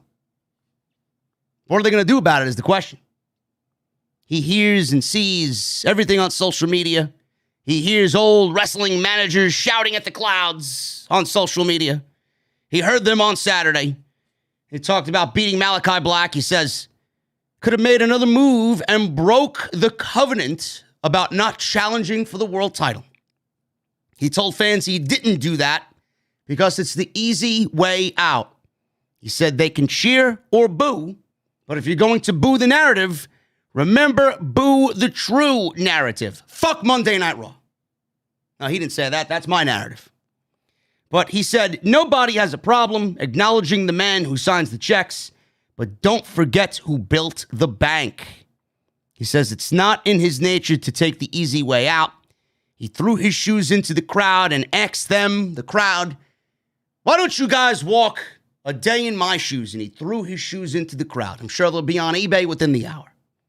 He talked about growing up in front of them, having a wife that's too hot for him. Here comes the fucking sob story now. A wife that's too hot for him. A brother in Dustin who is likely better than me, he says. He says he has no hope to top the cultural legacy of his father. He has a daughter that he probably doesn't deserve. He said, therefore, I will not turn. He says he doesn't mean to pander, but he loves the fans too much, and he has his entire life. And he said if he went to Hollywood, if he went to Hollywood, he apologizes to them. He apologized to the Nightmare family and to Arn Anderson. He He put his arm on Arn's shoulder and said it's an honor to stand in the ring with him. He told Arn he was right, and he shook his hand. Jesse, this promo was, in my honest opinion, counterproductive in what is going to happen to Cody Rhodes. But I honestly think Cody Rhodes is doing this by design. I honestly think that Cody Rhodes is transforming into a delusional babyface who will eventually succumb to turning heel. That's what I think is that. I think Cody Rhodes, dude, if there's one person in this fucking industry that knows, it's Cody Rhodes. He knows exactly what's going on. I do not think he's going to withhold this emotion, and he knows better than anybody what WWE did to Roman. He's not going to have that happen to himself. It's just, I can't believe it. I just can't sit here and say Cody Rhodes is going to follow in that mentality and footstep, bro. He knows what's going on. Yeah, I can agree with that. You know, everyone always says the best heel is the heel that thinks he's right. You know, the best heel thinks he's actually the hero. Yes. You know, so if they continue with this and everything else, Cody can go on and on saying how he's not going to turn, but just continue to be a dick, like throwing your shoes into a fucking live crowd. I mean, just things like that. I think I kind of see where it's going. He may continue saying he's, but at the end of the day, he's going to be a dick all the way through. He's going to be a heel, continuing to think that he's the baby face. I'm okay with that because that's a heel. What I don't want to see is this guy actually legitimately booking himself as the baby face when the crowd hates him. Well, I mean, we sense where this was going immediately when he walked out. He got booed. He got booed pretty much throughout this entire promo. I don't know how much effect on the crowd his words had, talking about his wife and his daughter and his father and his brother. I don't know how any of that worked with the people in Boston, but I honestly think at the end of the day, Cody Rhodes is someone who knows. I mean, the words he said tonight, he has to know that when you tell fans not to do something, they're going to do it. So why would he put himself in that position? Yeah, no, and he knows this as much as anybody else. You don't get to decide if you're a heel or babyface once the crowd has decided that you're a heel. That's just it. You can go around and call yourself a good guy all you want. Once the crowd has decided that they don't like you, then they don't like you. So you have the ability to make that into genuine heel heat by just following what the crowd does, or you can make it go away heat by just ignoring it, and ignoring it will make it worse. So I think you're right. They're not going to ignore this. They can't. The live crowds are too loud and vocal about this. Tony Khan is not going to sit there and march him out there to a babyface, storyline as he's being booed out of the arena. So I think this is all a part of the turn. At the end of the day, this could be some really interesting shit. Yeah, I was going to say, you mentioned the word interesting. A lot, we have been very vocal about what Cody Rhodes has involved himself in. We were a little kind of, miffed at why he was in certain segments when he didn't need to be in certain segments. At some point, he didn't need to be on television at all. Yeah. But now, because of all of this uncertainty about, what side of the fence he's going to be on, he's actually become one of the more interesting parts of the show. Yeah. Yeah. I mean, and it's kind of one of those things where, real life kind of just presents itself and you take it and run with it, I mean, if the crowd would have continued to have cheered him throughout this whole ordeal, we wouldn't be sitting there talking about a heel turn for Cody. But the crowds have decided, and you're not going to change their minds in a couple of promos.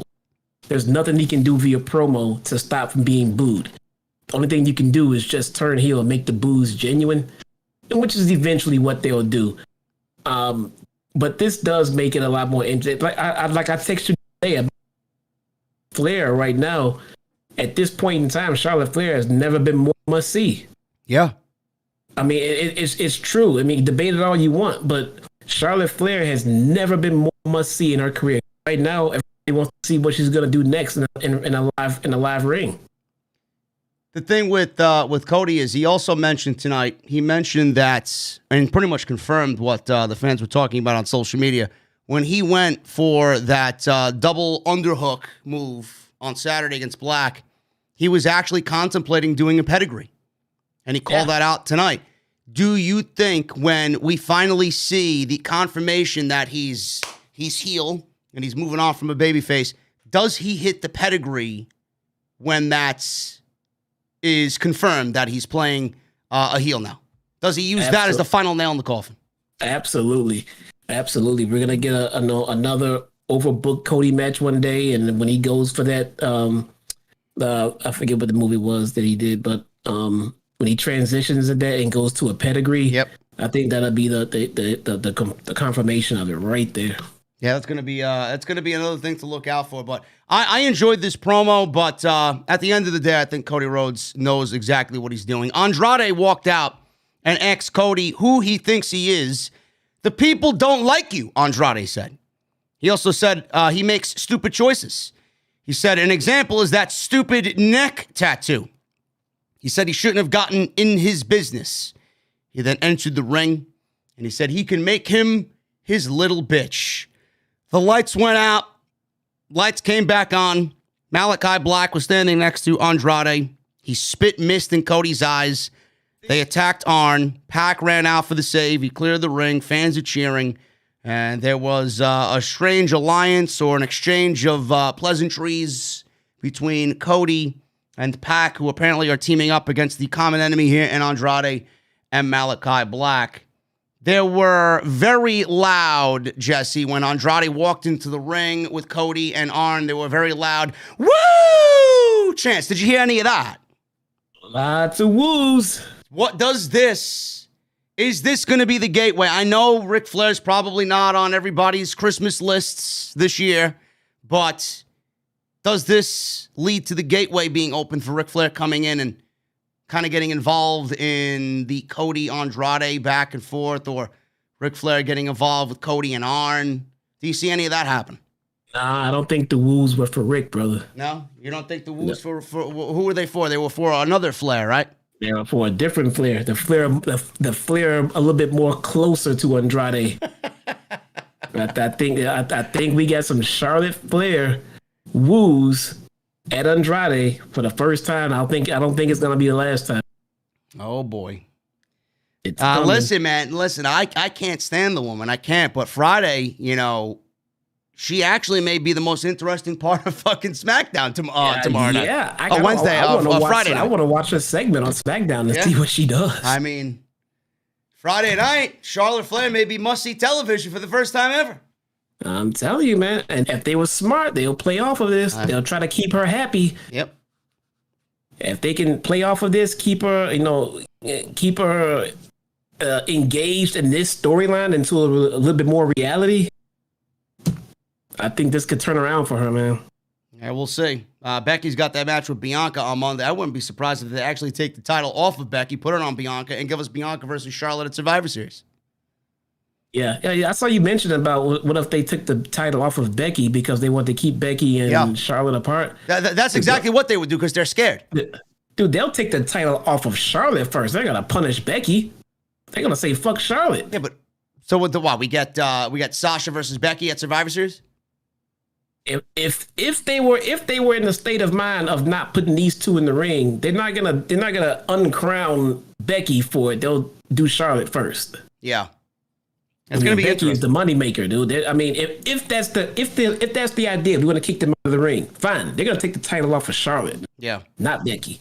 Yeah, we'll see. It's gonna be interesting. I guess 72 hours coming out of SmackDown, going into Monday Night Raw. So, Charlotte, the rumors about her coming to AEW or trying to get out of her contract. There is news about Charlotte's inner circle telling her to leave WWE and try and get out of her contract. Jesse even said that he thinks Charlotte's trying to get herself fucking fired. Yeah, I said that a long time ago. I'm like, she's going to try to get out of this deal. As soon as her father and fiance were gone, I saw that the writing was all over the wall. She didn't want to be there anymore. Yep. The Dark Order main event, Colt Cabana, John Silver, Evil Uno, and Stu Grayson versus the super elites of Adam Cole, baby, the Young Bucks, and Kenny Omega. Dark Order came out in various Halloween outfits. We had Colt Cabana dressed as, what's his name, in Mr. Spray Can. What's his name? Brandon Cutler, yeah. He came out dressed as Brandon Cutler. We had Evil Uno dressed up as a cowboy. We had John Silver dressed up as Bambi. And yes, he did actually dress up in a deer outfit.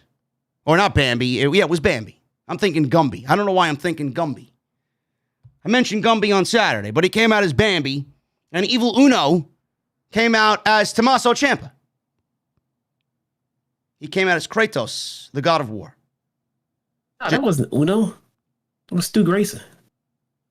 Did I say Evil Uno or Stu Grayson? He said Evil Uno. Oh, Evil Uno came out as the cowboy, and Stu Grayson came out as Tommaso Ciampa. Yeah, there we go. Yeah. Kratos, the god of war. The Elite came out as Ghostbusters, and they had Mikey Ruckus remix the Ghostbusters theme to give it a super elite feel. They came out with proton packs. And to not pay for the rights. Well, I mean, yeah. Yeah, well, I mean, I don't blame them. Change it up a little bit. I don't blame them. They came out with their proton lasers and proton packs, and there were confetti. You got Michael Nakazawa was dressed up as a big Bay. He had a bib that said Bay on it. And then we had the Stay Puffed Marshmallow Man, who apparently we all thought was Brandon Cutler. Yeah. But he wasn't Brandon Cutler. And we'll talk about that in a second. So, this was chaotic. This was fun. I'm not going to shit on this. Some people were like, well, I don't like to see the AEW World Champion, dressed up and acting like a comedian. Oh, I'm sorry. Because he likes to have fun. That takes away from the value of the AEW title. I mean, give me a break. That's just Kenny Omega. That's totally Kenny Omega. Man. Yeah. Yeah, what NXT did on Tuesday was not funny. This was funny. I enjoyed this very much. So, Matt used a low blow on Grayson. Matt actually super kicked the referee by mistake when Grayson ducked. Cole, Omega, and Nick low blowed the rest of the Dark Order. All the heels brought the Ghostbuster Proton Packs into the ring, and they crushed all four members of the Dark Order with the Proton Packs. Then they powerbombed Cabana on the pile of Proton Packs, which looked like it sucked. And then the Marshmallow Man, the Stay Puffed Marshmallow Man, he entered the ring. The Dark Order members ran to the ring for the save. All the other members of the Dark Order ran from the back. We had somebody who was dressed as a horse. I don't know who this was, but this was later revealed to be Mr. Brandon Cutler, who had his mouth duct taped. Everybody thought Brandon Cutler was the Stay Puft Marshmallow Man. So the Stay Puft Marshmallow Man, he was standing behind the Elite. The Young Bucks got taken out by this Marshmallow Man, who then revealed himself to be Adam Page. He clotheslined Matt Jackson. Grayson flip-dove onto everybody at ringside with a huge moonsault. And Hangman hit Deadeye on Omega. Silver then pinned Matt. Dark Order wins in 10 minutes. And Adam Page celebrates with the Dark Order as we now head towards Full Gear, with Adam Page getting one over on the Elites on Dynamite. This was fun. This took the Halloween, or the spirit of Halloween, and incorporated it into 10 minutes of a 2-hour Dynamite. Everybody's flipping out. Oh, look at the AEW champion. Look at how stupid and how silly. I thought this was entertaining. I thought this was fine. Next week, they'll get back to business, and we'll be building for the last 2 weeks to Full Gear. There's no fucking problem. Yeah, you can expect Hangman to get his ass pummeled by the Elite for the next couple of weeks. Oh, yeah. Pummeled. Oh, yeah. And there's not going to be any Ghostbusters to help save him. Ooh. This was a very good show. Fun main event. Really great wrestling tonight with Punk and Fish, and then Sammy and Paige, and then MJF's promo on Darby. And we had Cody's promo and Black and Andrade. Good stuff. Good stuff. Very excited for All Out. Not All Out. I was excited for All Out, but I'm excited for Full Gear as well. Moxley and Bryan possible in the finals of the tournament, the women's title tournament. Everything's good. AEW had a very good Dynamite this week, and I thank you guys for watching me and Jesse on your Wednesday nights. We had almost 2,100 in the venue tonight. Thank you for making us number one in the community. As always, continue to hit that thumbs up, guys. We got 865 likes on the live stream chat. We are not that far off from 1,000. That is usually the goal. Make sure you guys hit that thumbs up. Super chats are in. Last call at the bar. You can get them on in. And continue to hit that subscribe button down below. Turn on the bell for notifications. And make sure you guys continue to join the channel and become a VIP here on OTS. We're going to start at the top with these super chats, man. Drizzy Drew with a $1.99 super chat. Go look at Wyndham's last tweet right now. We saw it, Drizzy Drew. 2 days is what he tweeted. Where he shows up, nobody knows. Is Rampage live Friday or is it being recorded tonight? No, it is being recorded tonight. I think it's live on the weekend of Full Gear. Okay. Yeah. Then we're not getting any Wyndham on Friday. No. Captain Solo with a $5 super chat. Hey, JD, were you ever a fan of the band Seven Dust? As a Braves fan, who did you root for in the 2000 World Series between the Mets and the Yankees? I probably went for the Yankees. I didn't watch the World Series because at that point, I don't really give a shit when the Braves get eliminated. But I was a fan and still am a fan of Seven Dust. And I've seen them live in concert a few times. Excellent band. From Georgia. Munchie Time with a $50 super chat. Solid Dynamite with a fun main event. I know I can't be the only one that thinks Cody will be turning heel. You're not, brother. We both think he's turning heel. The promos are just prolonging it maybe till Full Gear so he can attack Pac, maybe on. I'll be at Dynamite next week. Keep up the great work. Thank you, Munchie Time. And for your $50 super chat, Drizzy Drew with a $4.99 super chat. Should AEW think about obtaining Ring of Honor from Sinclair and keep it going? It would be Poetic Justice. All In was produced by Ring of Honor, causing AEW to form. Yeah, Drizzy, we talked about that earlier with the story at the top. I do think Tony Khan's going to make a major play for that library. It's going to be a bidding war between them and WWE for sure. Yeah, but I wouldn't keep the promotion going. Tony needs to focus his efforts on AEW right now. Tony Brown with a $4.99 super chat. So amazing. Dynamic duo JD and Jesse. Monday night sleepy, Tuesday groggy, Friday yawning, Wednesday wide awake. AEW effect. Great women's match. Thank you, Tony Brown. It was an excellent show tonight. Philip Newton with a $4.99 super chat. Sad to hear about Ring of Honor. I hope the talent find other opportunities. A lot of great wrestlers on that roster. J. Ray with a $5 super chat. I sincerely wish the best of luck to Ring of Honor. Ring of Honor was NXT before NXT, and that is a fact.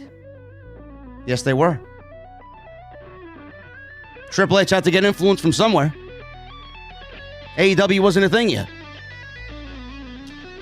Jesus with a $4.99 super chat. Can't wait till Malachi Black and El Idolo get their redemption on Cody Rhodes. You know it's coming.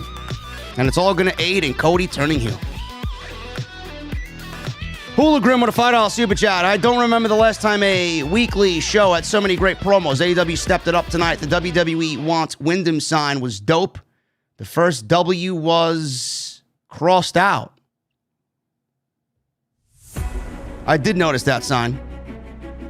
And I'm sure Tony Khan noticed that sign as well. We want Wyndham, is it? Yep. We want Wyndham. It said, we was spelled WWE with WWE crossed out. Oh, okay. Yeah. I saw the guy with the Fiend mask out front. Oh, I didn't see that guy. Yeah, there was a guy to the left of Hard Cam. He had a Fiend mask on. I thought they were gonna make him take it off. Huh. Now, this isn't WWE. They won't help. They won't have him take that off. They've already confiscated a sign in AEW. What did it say? Yeah, well, I guess I guess it was derogatory, something nasty, right? Yeah. Ace's Adventures becomes a member in the venue. Thank you, brother. 3 months. Hope all is well. Full gear plans yet. Hope to see you there. Ace, not going, man. I'm not attending. And the only reason why I'm not going to Minneapolis is because House of Glory's got their show on Friday, and I do not want to travel immediately on a Saturday. I'd much rather watch it at home and work at home and be here for you guys. Yeezus with a $4.99 super chat. Oh, we just read that one. I'm sorry. Thank you, Yeezus. Reverend Davey Thompson with a membership for 9 months. Thank you, brother. What a sad day for wrestling. Rest in peace, Ring of Honor. It'll still be around, bro, but it's not going to be the way you remember it. FTR tweeted 4 hours ago. Said Briscoes. Yeah. That's it. That's it. They want the Briscoes. Yes. We all want the Briscoes and the AEW, baby. Jacob Donnelly, thank you, brother. $5 super chat. Being there live tonight was an awesome experience. Shida vs. Deeb was probably the match of the night. Crowd was heavily invested. Jacob, any notice on your JD is Negan t-shirt that you wore? I'm curious. You guys got to go to these shows, man, with off-the-script signs, man. Hard cam, off-the-script signs. We got to make that happen.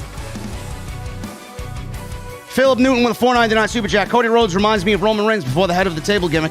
Cody Rhodes can be a great heel. I don't see why he can't. Philip, it's coming.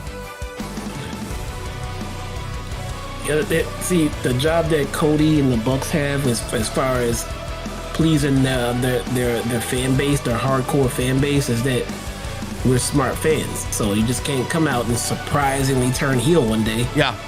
You gotta tell the right story. Yeah. And then you gotta do it right. And I got faith that they're actually doing it. They've addressed it in the ring. To me, they're doing it right. So I'm gonna hold off my Cody hate for a little bit and let this heel turn play out. P-Mac with a $5 super chat. I was in the grocery store checking out, and my clerk asked, did want a bag? I told him to put the lotion in the basket. He looked back at me and said, Von Wagner. What?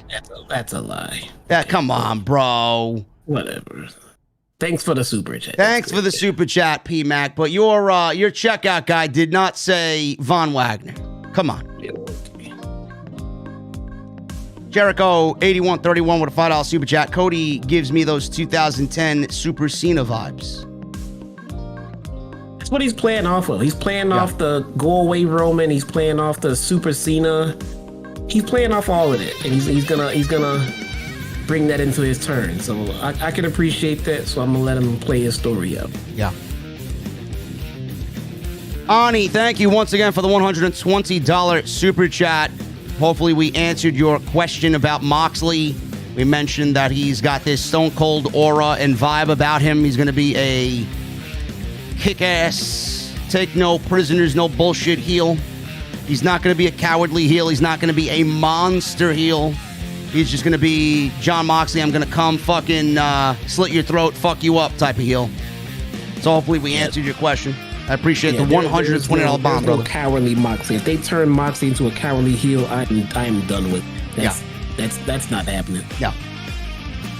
Mr. Cake with a $5 super chat. I think it's both the Elite's fault for bouncing, but it's just as much Ring of Honor's fault for not having a contingency plan other than pushing Matt Taven. Yeah, bro, like we said, Jesse and I both said that Sinclair did not have any plans whatsoever. They did not have a vision for Ring of Honor. They were the ones, at the end of the day, that started the downfall because of their lack of planning, and COVID just finished it for them. It's pretty much what happened. Yeah.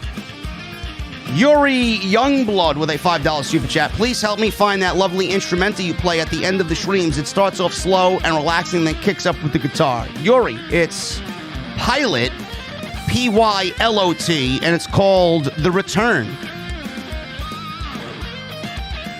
Mr. Cake with a $2 super chat. Hope AEW signs Dalton Castle. That guy is talent.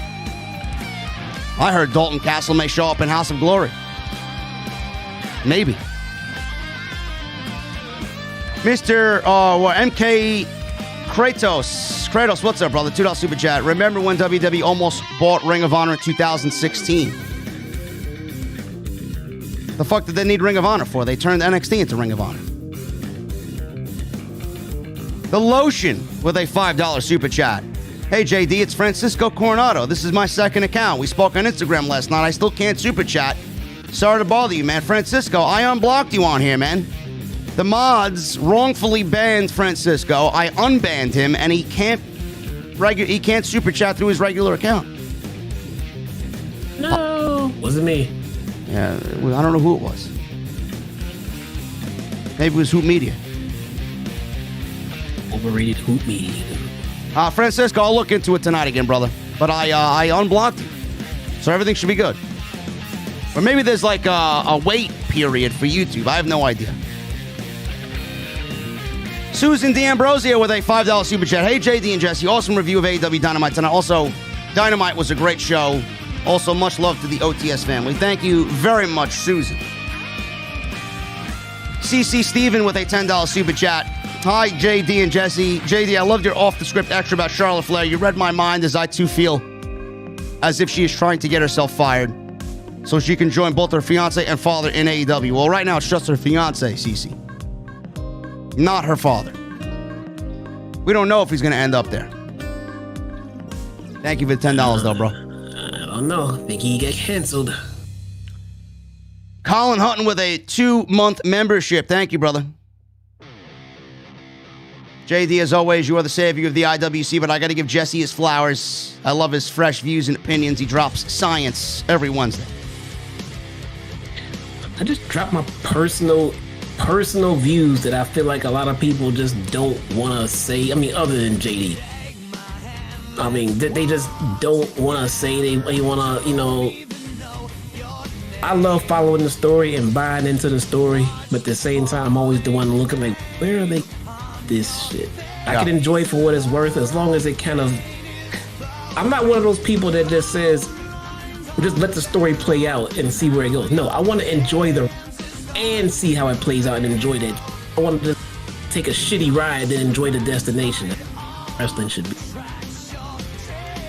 P-Mac with a $5 super chat. We need Sasha in AEW, not Charlotte. Sasha takes her opponents from 0 to hero. I can picture a Sasha Jade match. Sasha carry Jade to a 4-star match. Bro, Jesse and I both discussed this. Charlotte, you know, she may be done with WWE when her time is done there, but I would not be surprised to see Sasha also entertain offers from other companies when her deal is up in WWE. That woman wants to wrestle. Yeah, I put her in the same boat as Bryan Danielson. Yeah. You know, love WWE, loyal to him, but at the same time, pro wrestling. So I could see it being the same exact thing for Sasha. Francis Loop with a $30 super chat. That's $10 super chat times 3. Hey guys, I figured out what the hell a Von Wagner is. It's a person who puts lotions in baskets. Also, I believe the TBS Women's Finals will be established by mid-December before the Christmas break. I don't see why Sammy Guevara is the TNT champion if he's involved in the Inner Circle American Top Team faction warfare. Miro should have kept it and started a feud with a babyface Bryant Cage. As for Ring of Honor, Tier 0 and Build Up Dark and Elevation. If Anna Jay is not ready for the TBS title tournament, then Riho should have been in that spot to wrestle Jamie Hayter in the first round. The TBS Women's Finals will be definitely secured by the end of the year, bro. Sammy Guevara, the TNT champion, I think he was the right guy to beat Miro. I'm sure Jesse agrees with that as well. Absolutely. Brian Cage, don't know where he's going to end up. At this point, I don't care. Anna Jay is not going to be ready for at least another year. She's so young. She's like 22 years old. What's the rush? Another year, 2 years? Riho in that spot. I mean, I would have rather seen somebody else that they just started pushing on Dark than a Riho.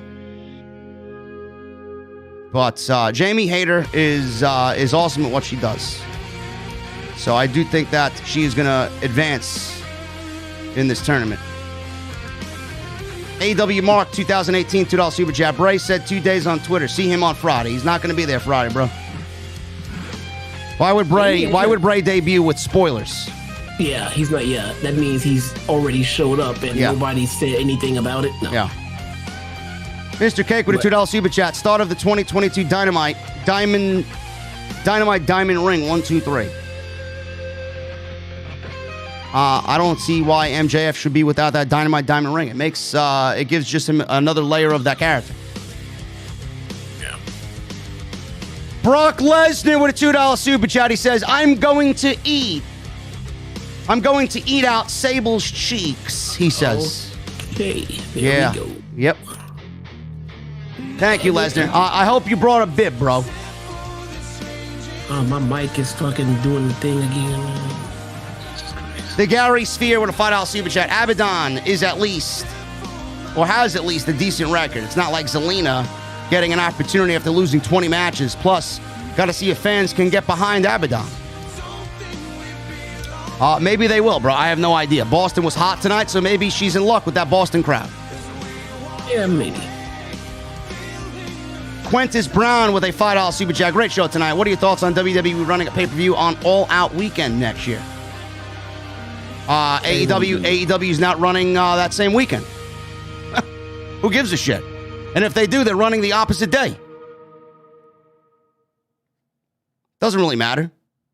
Tony Khan is not bothered by their fucking pettiness, bro. Don't worry. Mr. Cake with a $2 super chat. Dynamite was good, but Hook would have made it great. Thin Hook. These fucking hookers out there, man. You can't stop them. Can't stop them. Thin Hook. Mr. Cake also becomes a member for 11 months, bro. One more from that 12-month membership. Thank you, bro. JD once had a beer in North Carolina. Proud to be here for 11 months. Also, Jesse, you better hope Rosa wins or else she's coming for you. We'll be requesting... No security, bro. You're not getting security. I'm going to the Thanksgiving show in Chicago. I will be reaching out to Tony Khan and requesting personal security for protection from Thunder Rosa because she's unsafe. Yeah. Thunder Rosa is like a pussycat, bro. She's as gentle could be. What are you talking about? Yeah, okay. It's unsafe. She killed some kid today. Who? Unbelievable. She broke into LaGreca's home, bro, and she had dinner with his wife. It's fine. All she wanted was a nice home-cooked meal. She held him hostage. I don't know about that, man. I don't know where you're getting the information from. The Lotion with a $2 super chat. How long has John Cena followed you on Twitter? It's been a couple of years, bro, but I'm not really bragging about John Cena following. He follows everybody. He'll follow me. Omni Entertainment with a $5 super chat. Can't stay, but enjoyed your rant on the WWE Women's Championship belt swap. Here's to the mega push for Black Punk, Allin, and the Acclaimed. Didn't Max Caster challenge Tony Khan to a match at Full Gear? Yeah, he did. Yeah, I would not like to see that happen. No, it's not good. No. AR Minhas with a Canadian $10 super chat. I think we'll know Cody's a heel once he hits the pedigree. Yes, we talked about that earlier, brother. It's going to happen. Tyler Brittingham with a $9.99 super chat. JD and Jesse, great review tonight, guys. Do you think AEW might eventually have to add a second hour to Rampage? Also, awesome take on Cody. Thank you, bro. And yes, Rampage is not going to stay 1 hour. It's eventually going to be moved to a real-time slot on a real day, not after SmackDown, and have an extra hour added to it. And it's going to be AEW's B show. Yeah. The Lotion. Francisco with a $2 super chat. I hope Charlotte throws the title again Friday. Well, if she wants to get fired, that's what she'll do. Yeah, I can't wait to see what she does next. DX for life with an Australian mite. $5 super chat. Would you say MJF becomes the biggest heel, bigger than Roman once he wins the AEW title? Yes. No. Absolutely. No. He's not going to be a bigger heel than Roman? No, I don't think so. No. Okay. It's just not a. Look, it's a different kind of heel character. He doesn't have the exposure Roman has. Yeah. I mean, it's in name value, He's not gonna be a bigger heel than Roman Reigns. Listen, man, MJF didn't even talk shit about Roman on social media, man. He knows who the tribal chief is. I think he'll try. I think he'll come for Roman. But I think he'll fail miserably. Yeah. I think in his acts and his action and his shows and his promos, I think we will feel like he's a bigger heel than Roman, but he won't be. Yeah. Roman has way too much time and experience and what he does to be overtaken by MJF this young into his career. Acknowledge him. Acknowledge him. Hoyt Reynaldo with a $4.99 super chat. Hey, JD, tonight was fire. I have to get up for work tomorrow, but I wanted to show my support to the best tag team in the IWC. Thank you, Hoyt. Hopefully you catch up with the podcast at some point tomorrow, and we appreciate you. Rohan Star 58 with a $2 super chat. Everybody is on the WWE hate train. Yes, and rightfully so, Rohan Star, with your $2 super chat. The WWE sucks. When they start producing good shows, then maybe I'll be on the WWE sometimes hate train. They deserve every fucking ounce of hate they get, bro. Remember that. Yeah, this is what I don't get. WWE has spent years of giving us terrible booking, firing our favorite wrestlers, making us not care about them, burying them, doing all kinds of shit that we've all hated. And then you find somebody who's a jaded WWE fan and, you know, you want to bash them and blame them. Like, how can you blame them? How can you blame? They've been shitted on as a fan for years, and now they want to bash WWE, and you want to shame them for that? I don't blame them. They stand up for yourself at some point. You know, don't sit there and continue to get beat on by the same company you think, and they never entertain you. Oh yeah, I'm sorry. Yeah, absolutely right, Jesse. Fuck WWE. Fuck them. Terrible booking every single week.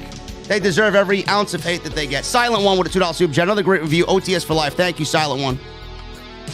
Hollywood Guy with a $5 super chat. Vince did like Andrade because he did speak English much better. Look at him now. Vince did like Andrade? No, he didn't like Andrade. Didn't like it. I think he meant didn't. Yeah. But Andrade speaks good English. All he needed was some lessons, and he will be great.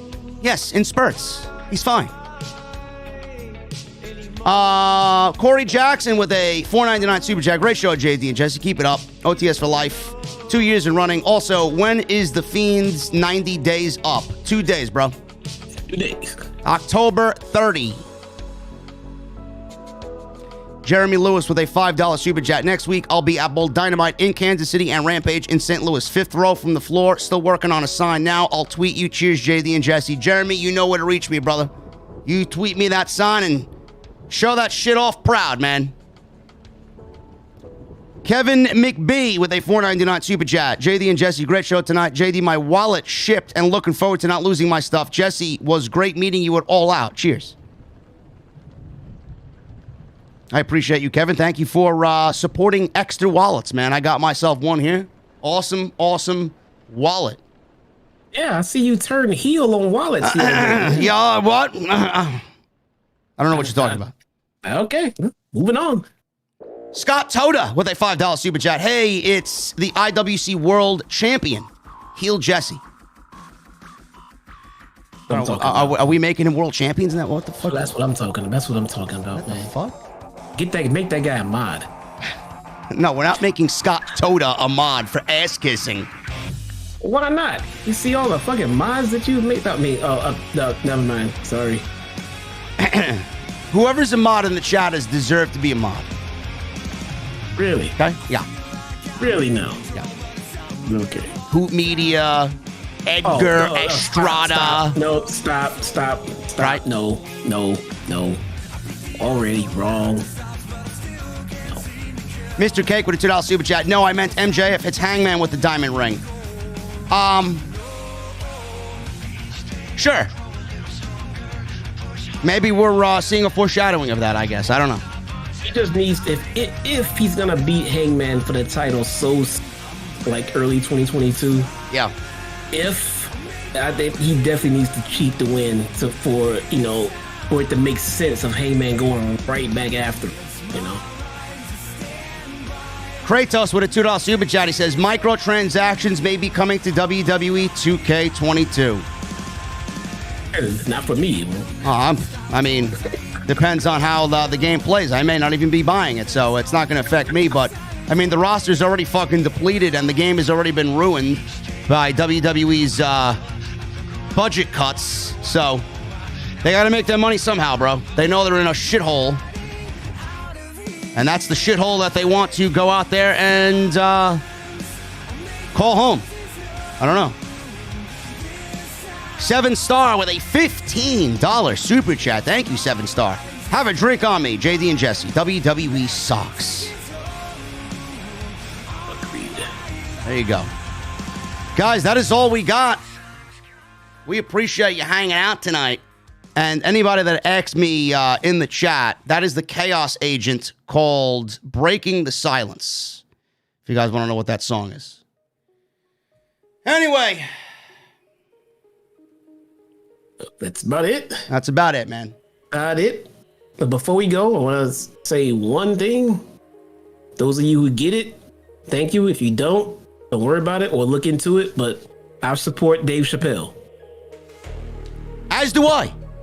I support Dave Chappelle, bro. As do I. I support Dave Chappelle 100%. Yep. I'm glad you said it because I was never going to say anything, but now that you're saying it, I agree. I support Dave Chappelle. I think everybody's a fucking lunatic. I really do. Yep. Watch his last special, and I don't think he said anything hateful. I think he was just as inclusive as everyone else, and he's a comedian. Yep. Look, I support Dave Chappelle. Yep. Listen, man, I said this time and time again, man. There are jokes that are uttered on Family Guy I still laugh at. Married with Children, womanized, Al Bundy womanized people, put them down, body shamed. I laugh at that shit every single time it's on, man. I know the difference between real life and comedy. I laugh at comedy, and I don't utter any of that stuff in real life. People need to differentiate the two. Absolutely, yes. 100% agree.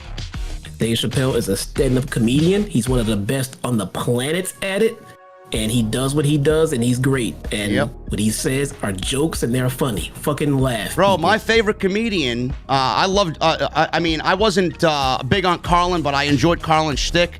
My favorite comedian, dude, my favorite comedian is Andrew Dice Clay. Look at this shit. Look at his material, bro.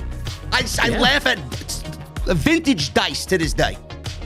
Yes. I mean, he's a comedian. He makes you laugh. I love it.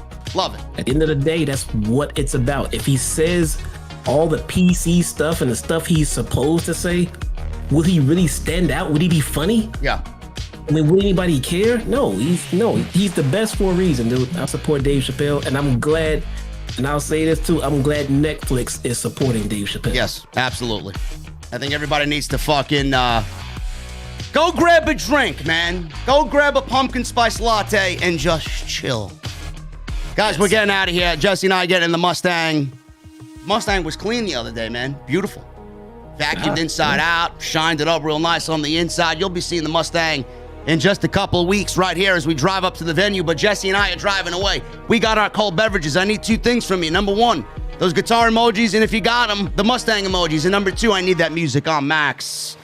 JD and Jesse, thank you so much for joining us here on the podcast tonight. We'll be back on Wednesday. I'll see you guys on Friday.